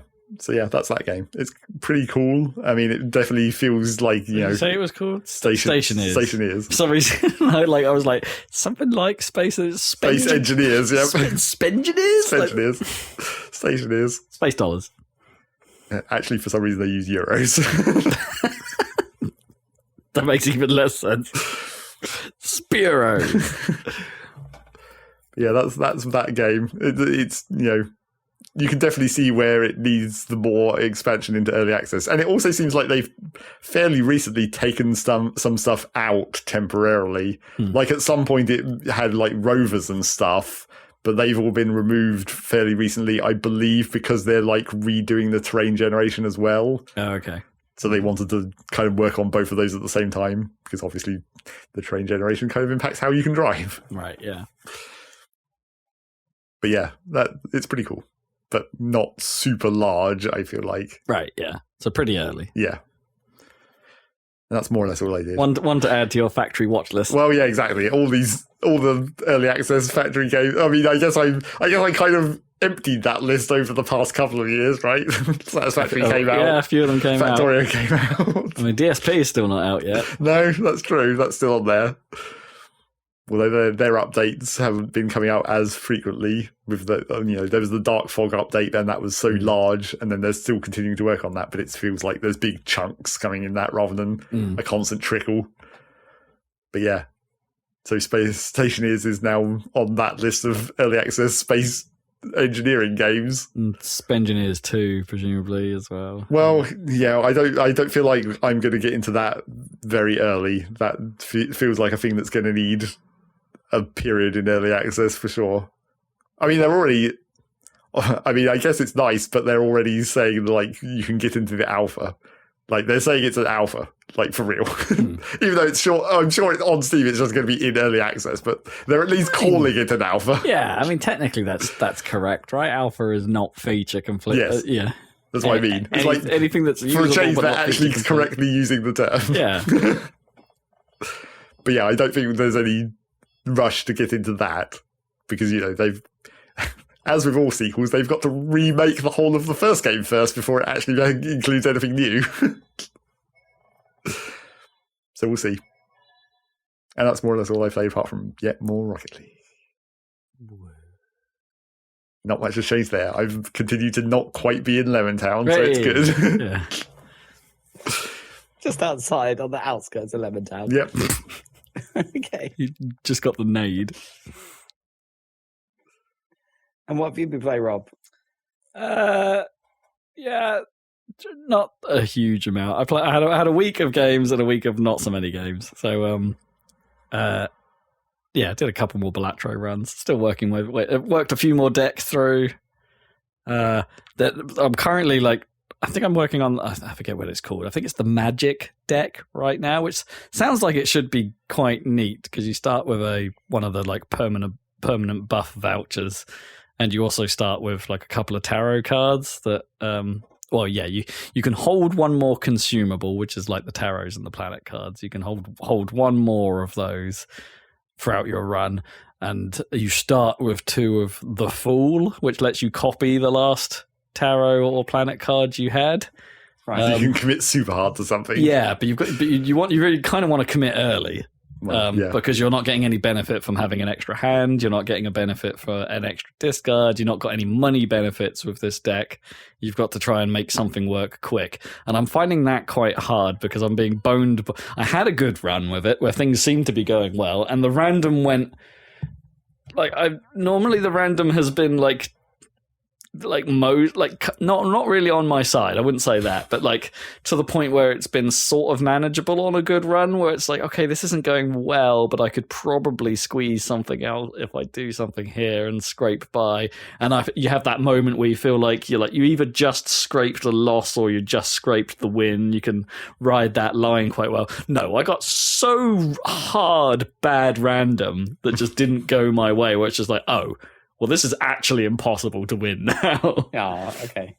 And that's a shame. It's not Balatro's fault. It's just how that can happen, right? It's just. Well, I mean, sure, I guess. I mean, if I might have been able to make different decisions along the way to mitigate that scenario, but I didn't. I mean, it's always the problem with roguelikes because, the classic example of Binding of Isaac, where practically every run is winnable once you know how that game works. Sure, no matter what the items you see are. Yeah, ultimately, it's just there comes with Balatro, there could be a way I've spec'd for a certain hand, right? And I keep and if I burn my discards trying to get that hand to come out, and if you're on a certain boss blind where the rule is a bit harsh against your current deck build up, and you've had no way to change that. Which is basically what happened here. I knew I was going into a boss blind and those can have rules where it's you're only allowed to play one type of hand. So I don't know, if your deck is committed to straights, for instance, and you burn all your discards trying to make a straight out of your hand, but you don't make the straight, you're then very screwed. Because it's crap, I'm going to have to play a different hand over what I've been left trying to get a straight, which probably isn't something good, or probably isn't something very high scoring with my current setup. And then you just can't do it. And so that is the nature of the nature of card games. That's the nature of poker, whatever. It's just how it happens, but. Yeah, it went so badly wrong for me just on one of these runs where it's just damn. I was feeling like I was onto something here, and it didn't quite come together. Anyway, I still like that thing. It's easier. I looked at my time played on that. I'm surprised my hour count is as high as it is on Balatro. It doesn't feel like I've played it for as long as that states. I guess you do just kind of zen out into it for more hours than you remember. It's a cool thing. Yeah, so a bit of that, but I should really talk about what, I've got a new thing. And unfortunately, no, it's not Yakuza 6. It's Indiana Jones and his massive ring. Oh, it's, sweet. How long is that going to take before Yakuza, though? I don't know. I'm having a hard time judging how big this thing is. Like, does it feel like a Bethesda game, or is it actually more limited than that? Okay, it's not a Bethesda game. Yeah. I should point it out that way. Like, its structure is... I was expecting it to be more linear than it is. Right. Like, okay, so the main story progression is linear. There's like a key path to follow, and that's always like your main objective. But the first two area of the games are basically the Vatican and Giza. Giza we already knew about because that's what they showed about. And then the third area is the Himalayas, which they also showed like that long cutscene from at the last thing, E3, or not E3, but the last gamey event thing they did before it came out. Then they're both. It's interesting because they're quite large. Giza in particular is a large area you can freely explore pretty much as soon as you get there. As is the Vatican once you get through the first little opening area, which is kind of like your first introduction to the game, and then there is a main path to follow. There are clear objectives, but there are things you can just stumble upon within this larger area, like other mysteries to unlock, other field work, as it calls it, which are basically like the secondary quests to stumble upon and go do. And all of that is entirely optional, but I kind of like the way that Milesy's trying to break into this room. You don't kind of like that. No, I don't kind of like that. Makes horrible squeaky noises for podcast listeners. It's quite. It felt, at least in the Vatican, it felt quite natural. As in the places I was having to, or the things I was having to do for the main quest, sort of led me around to areas where if I went a little bit off the beaten track, I might find something. Oh boy. He always picks the podcast to kick up a fuss, doesn't he? There's always an area where you just have to go a little bit off to the side, and you might find something interesting that Indy will look at and go like, I wonder what this is, and then it'll get added to your journal as, there's a mystery around here, or there's something else to do. And there's boatloads of them, as it turns out, of other side things to find outside of the main quest. Sweet. I haven't really talked about what this game even is. Like it's weird. Like it's first person, which it isn't as strange feeling as I thought it might be. Like because what do you think Whip combat looks like in first person? Yeah, well, not that you necessarily do that all the time, of course. But I haven't really used the whip much actually for combat at all in general. Like it is mostly a stealth game, actually. Yeah. Like which kind of suits Indiana Jones. Yeah. He's mostly creeping around and not and then occasionally has to punch people. But. I describe it as two halves. There's the adventuring, puzzle-solving archaeology side, and then there's the dealing with fascists and Nazis side. Punching Nazi side, yeah. Yeah, and I think the adventuring stuff fares, at least for me, way better than the stealth stuff. The stealth stuff feels pretty basic. As far as a stealth game goes, you kind of want to get up behind someone whilst holding an implement of some kind and whack them over the head to deal with them. That is basically the entirety of the stealth. Right. Like, they see you. Yeah. Yeah, they see you and an icon appears above your head. They will start heading in your general direction. Yada, yada. You can throw stuff to make sound to temporarily distract them. It's pretty simple stuff, but you're mildly hampered by the fact you're in first person, so it's you can't look round corners so easily. They do. You have a lean you can do, but they will see you lean. It's not like an invisible my head is round the corner kind of thing. So they can spot you from that, and it's mostly okay. There's the odd moment where it's someone just came around the corner and there was nothing I could do about that. Oh god, it is sometimes pretty generous with that window of if you can knock them out fast enough that it doesn't raise the alarm. But do you not get indie vision. No, there's no indie vision. There's no detective vision. There's no bat sense. There's no I can hear zombies through walls like in Last of Us. Find an eagle and find out what there's no eagle vision. No.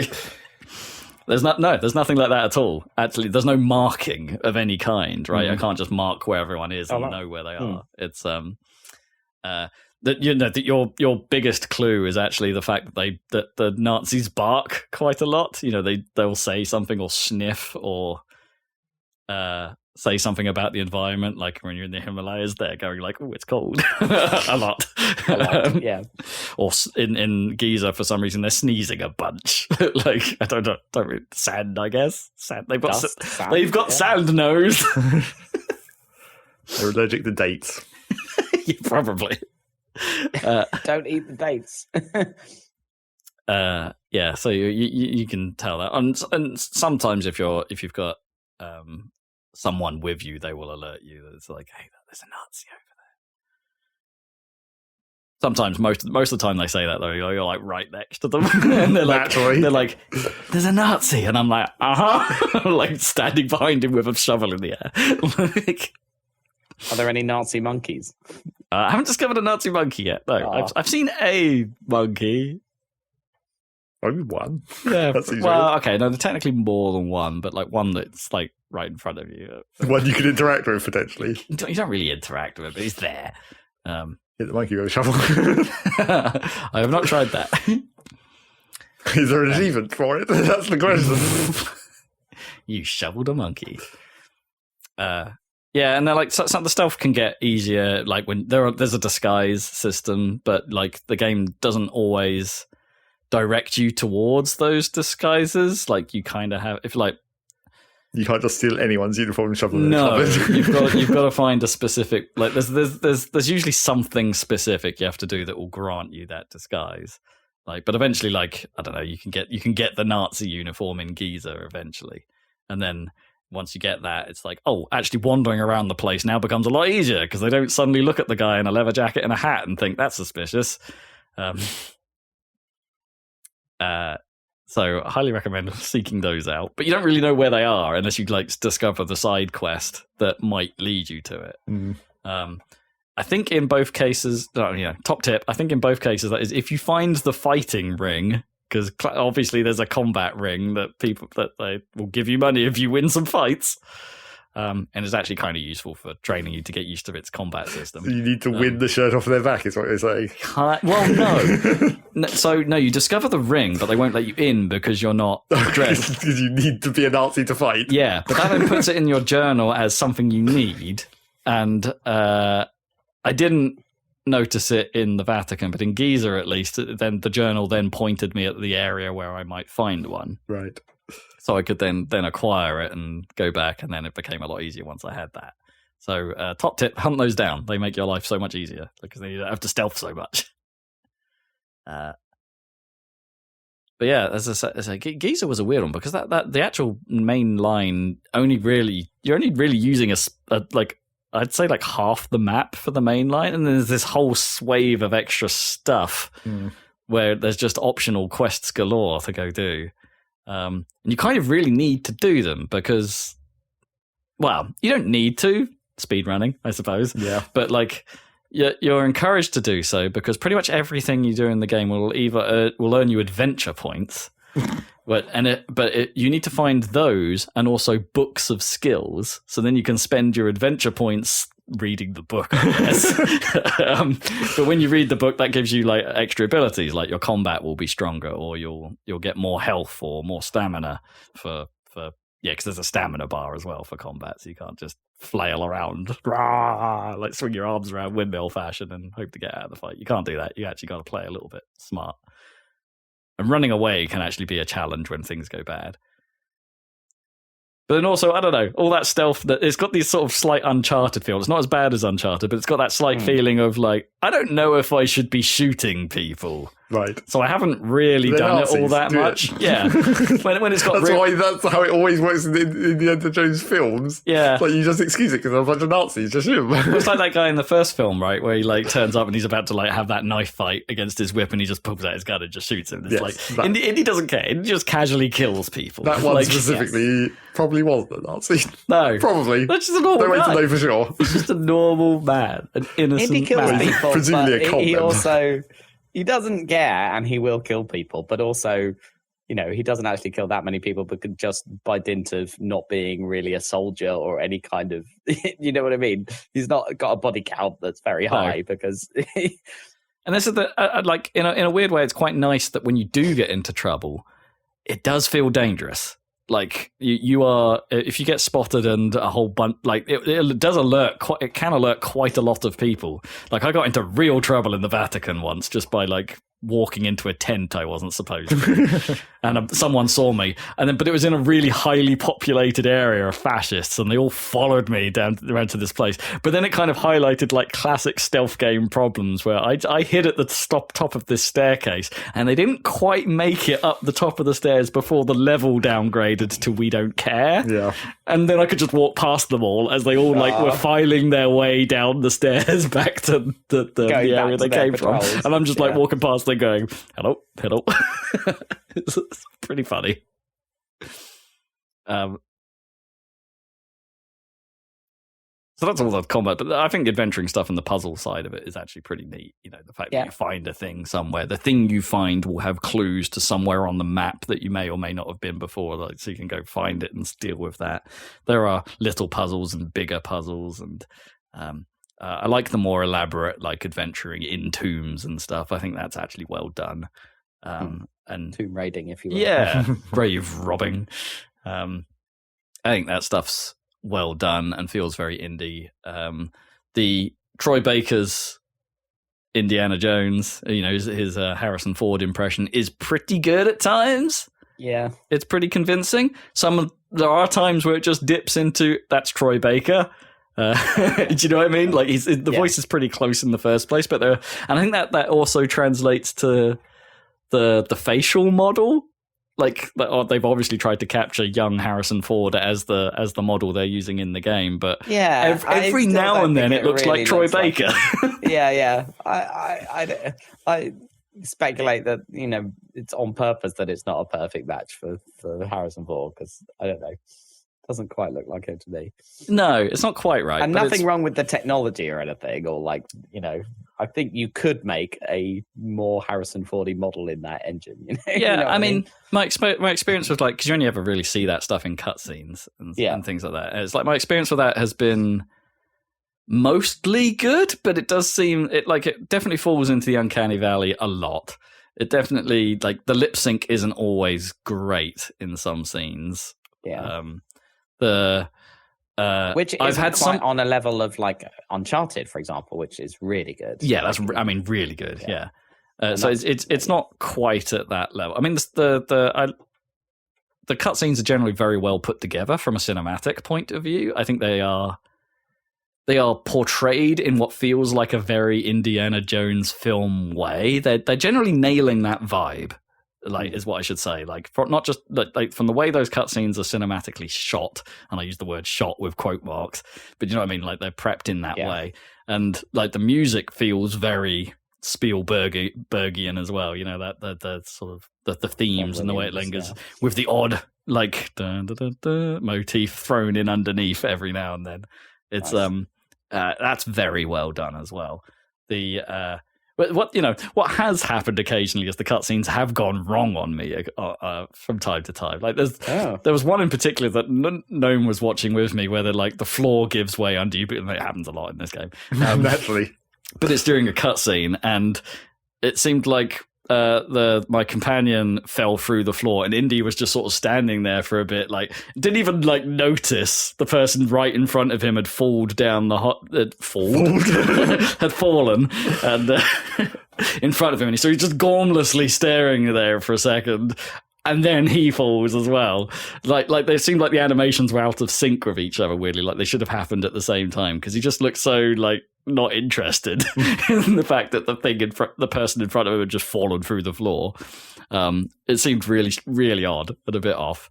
And so, and the narrative is super simple and obvious, but occasionally super simple and obvious to the point where I don't quite understand how Indy and his companions didn't just make the assumptions I just did. Like, you learn mild spoilers. You sort of learn at the end of the Giza section that Voss and his men and the Nazis are going to the Himalayas to try and find something. But Voss himself has just told you that or you've heard that that's what they're doing, and then like in the cutscene later, they seem like all very happy with themselves. It's like, so they must be going to the Himalayas. Like after reading something, it's like, told us that. And it's like, yeah, we knew that. And then for some convenience reason, there's just like, oh, and I know exactly where they're going because I overheard the coordinates on the radio or something stupid. Like, you know, they do some MacGuffins every now and then. It's like, by the way, I know this thing, so we're gonna do it. Like, yeah, it's pretty stupid in places. Like, shortcuts were taken, I guess, in like the reasoning from where you need to get from one thing to another, and it's not a very smart adventure, let's put it that way. For as smart as Indiana Jones is constantly being portrayed as being, the core adventure doesn't feel very smart. He knows a lot of languages. that guy can talk. Is that an Indy trait? I guess so. Yeah, he seems to know every language. Like all of them. Well, and even the one he kind of doesn't know, he figures out. At least he knows all the ones that are tied to locations of ancient history. Yeah, maybe that's how you specialize. No French for you. Yeah.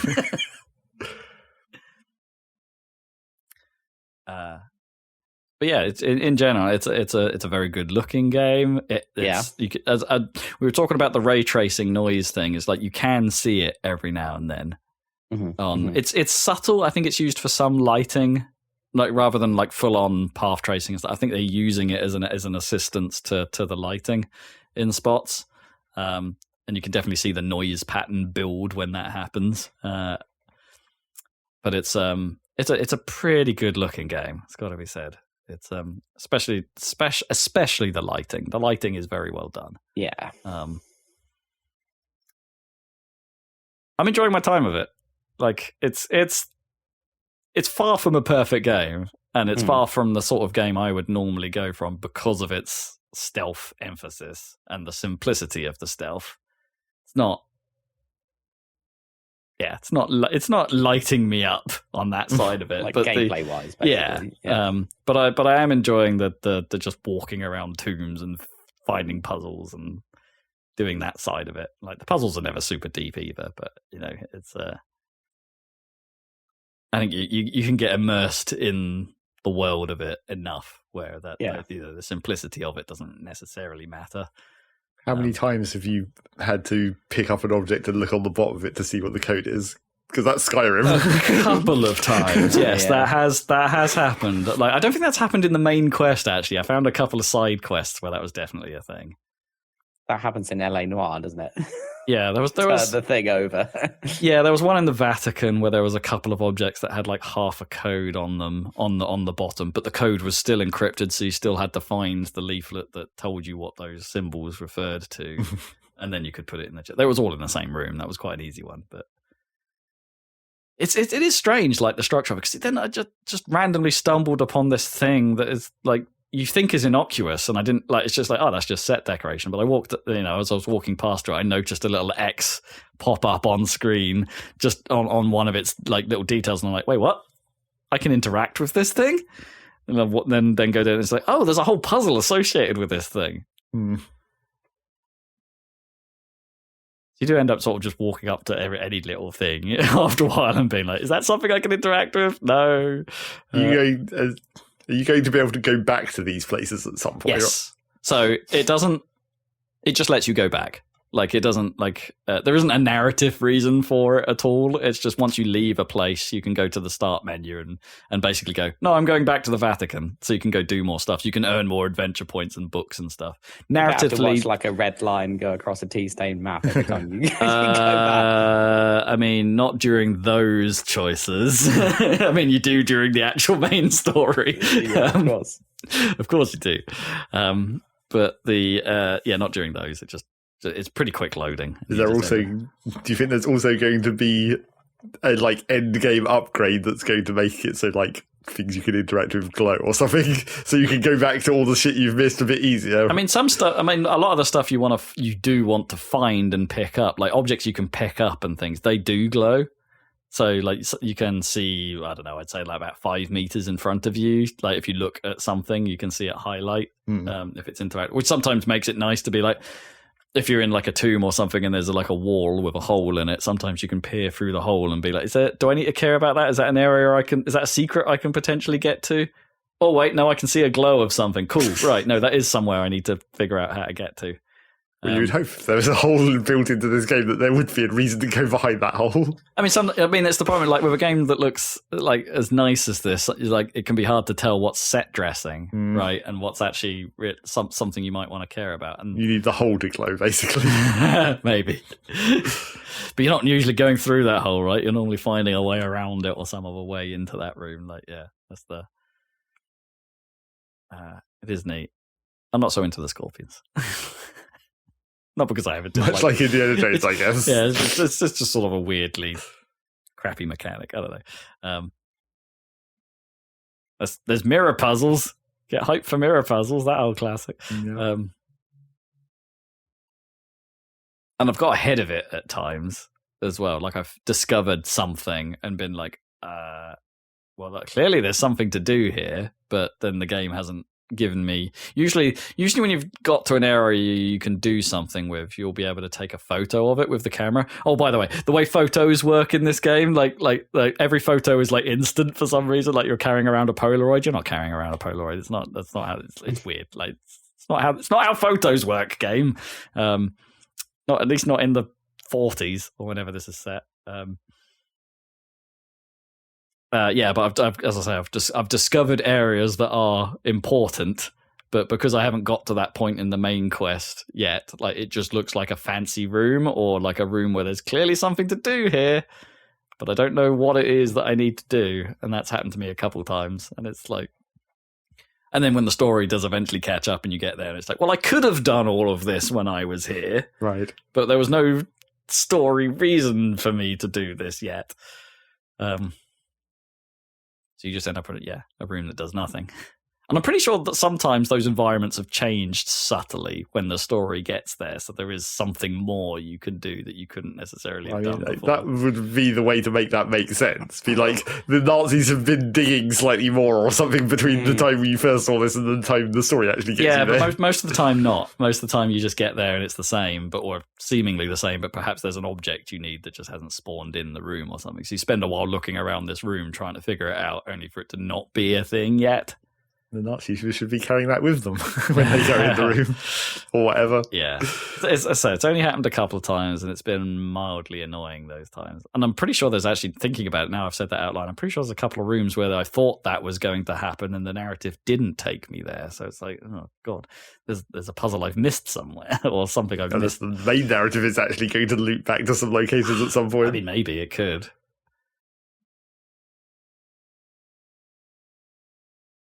The whole sequence, the pacing is slightly odd as well. I would say, like the first, as I say, the first two areas, Vatican and Giza, have been quite large and quite open ended and do it at your own pace. And then you kind of get locked into a bit of a sequence of events that's kind of longer than I was expecting. A sort of like linear, very filmic sequence that took a while. I mean, the change of pace was nice to go from open world to not open for a while, but it is a strangely lengthy sequence. It's a cool game, is what I'm trying to say. It's a cool game, not without flaws. I'm still curious to play it on PS5 maybe when it comes out. Yeah, which it will do. which is weird in itself. I would say some of the third-person animations look way jankier than they should at times. Right? Does it do it does the kind of Deus Ex Seek Later games thing where it pops into third person? Yeah, when you're like up a ladder or something. Yeah, when you're climbing and. It's pretty much when you're climbing. It doesn't do it when you go into cover like in Deus Ex. No, it doesn't at all. Okay. No, you don't have a cover cam. Like I said, everything like that is all done in first person. But yeah, some of the third person animations look a little jank, but not too much. Anyway, sweet. It's actually called Indiana Jones and the Great Circle, not Indiana Jones's Massive Ring. Indiana Jones and the Giant Ring, okay. And his massive ring. Okay. Huge roundness. Indiana Jones in Donut Country. I actually think the Great Circle is a good name for an Indiana Jones. It's all right. Title. Because it's like no thing. It's no worse than any other Indiana Jones name, right? Yeah. Temple of Doom.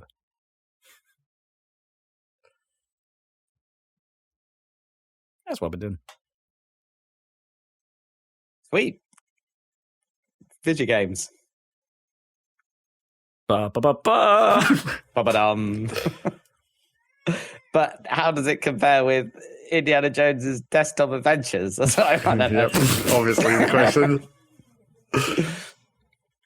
That was great. I suspect you probably use the whip more in Indiana Jones Desktop Adventures. Desktop Adventures. Is that the LucasArts? What is that? Like, that's the absolute gold standard of Indiana Jones games. Yes, clearly. It's like these shitty games for Windows. Where did they even come from? We had that in the Yoda one, right, or whatever. Yeah, I mean, it probably was LucasArts. I don't remember this. No, LucasArts definitely did an indie game, right? But it can't have been called Desktop Adventures. I don't remember these. What are we doing? They're like Chips Challenge, but almost. Yeah. What? Top-down tile-based. Click the button to move. Click the interact. Click your whip button to whip squares in your vicinity. They felt like they could have been made with the Games Factory. Yeah, basically. Anyway. Very Windows 95-esque. Yeah, extremely Windows 95. Multimedia, if you will. Yeah, probably. Yeah, multimedia. Might not have even been called a video game. From, because I don't think they would have come on a CD. Floppy disk must have been, right? Probably. I don't know. No, you weren't kidding. It is just straight up called Indiana Jones and his Desktop Adventures. And his Desktop Adventures. Classic. Oh my god! No, I really don't remember. I'm looking at screenshots of it now. It's Windows 3.1. Yeah. Check it out. It's a classic indie adventure. I have no recollection of this at all. My Indiana Jones video game memory is like the Indiana Jones game that obviously I had on the Atari ST, and I have no fucking idea what that game was called, and it's impossible to look up. It's like it was some kind of Indiana Jones game. I think it probably was Temple of Doom, from what very little I remember of the aesthetic of it. But yeah, that game was. Again, this might just be my incredibly ancient memory not remembering it, but like I feel like it was in the vein of Prince of Persia, like it was a 2D platformer. I remember whipping things and swinging across holes a lot. Right, yeah. There was the Last Crusade was an Atari ST game. I feel like every time I've ever tried to look this up, I end up with like a screenshot of a game, and it's like, well, that's not what I remember at all.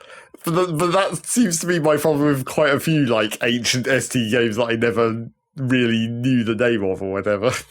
Unrelated to Indiana Jones, but do you remember that game with the spaghetti string and the super boost where you fly around collecting balls and then flying to... What's it called? Cluster Ball. Yeah. Cluster Ball. I was trying to find out what the hell that was, and I could not find the world's first esport.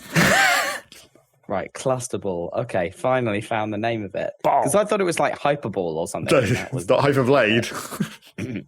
Maybe that's what I was thinking of. Okay. That's probably one of the next games I need to try and figure out how to get running on modern systems. I thought this was something that had dropped off. Let's try and get a video of this made at some point. The trouble is Cluster Ball multiplayer. multiplayer. Yeah. So did it have AI ships? It did, but they sucked so bad. Yeah. It was like they didn't have the programming capabilities back then to make AI that actually could play the game that they were in. Yeah. Right, you have to make a video of this. Soldat, shit like that. Yep. I don't know. Oh, Soldat's quite well known, though. Yeah. All right, okay, fair. I mean, we could still do that, but Yeah.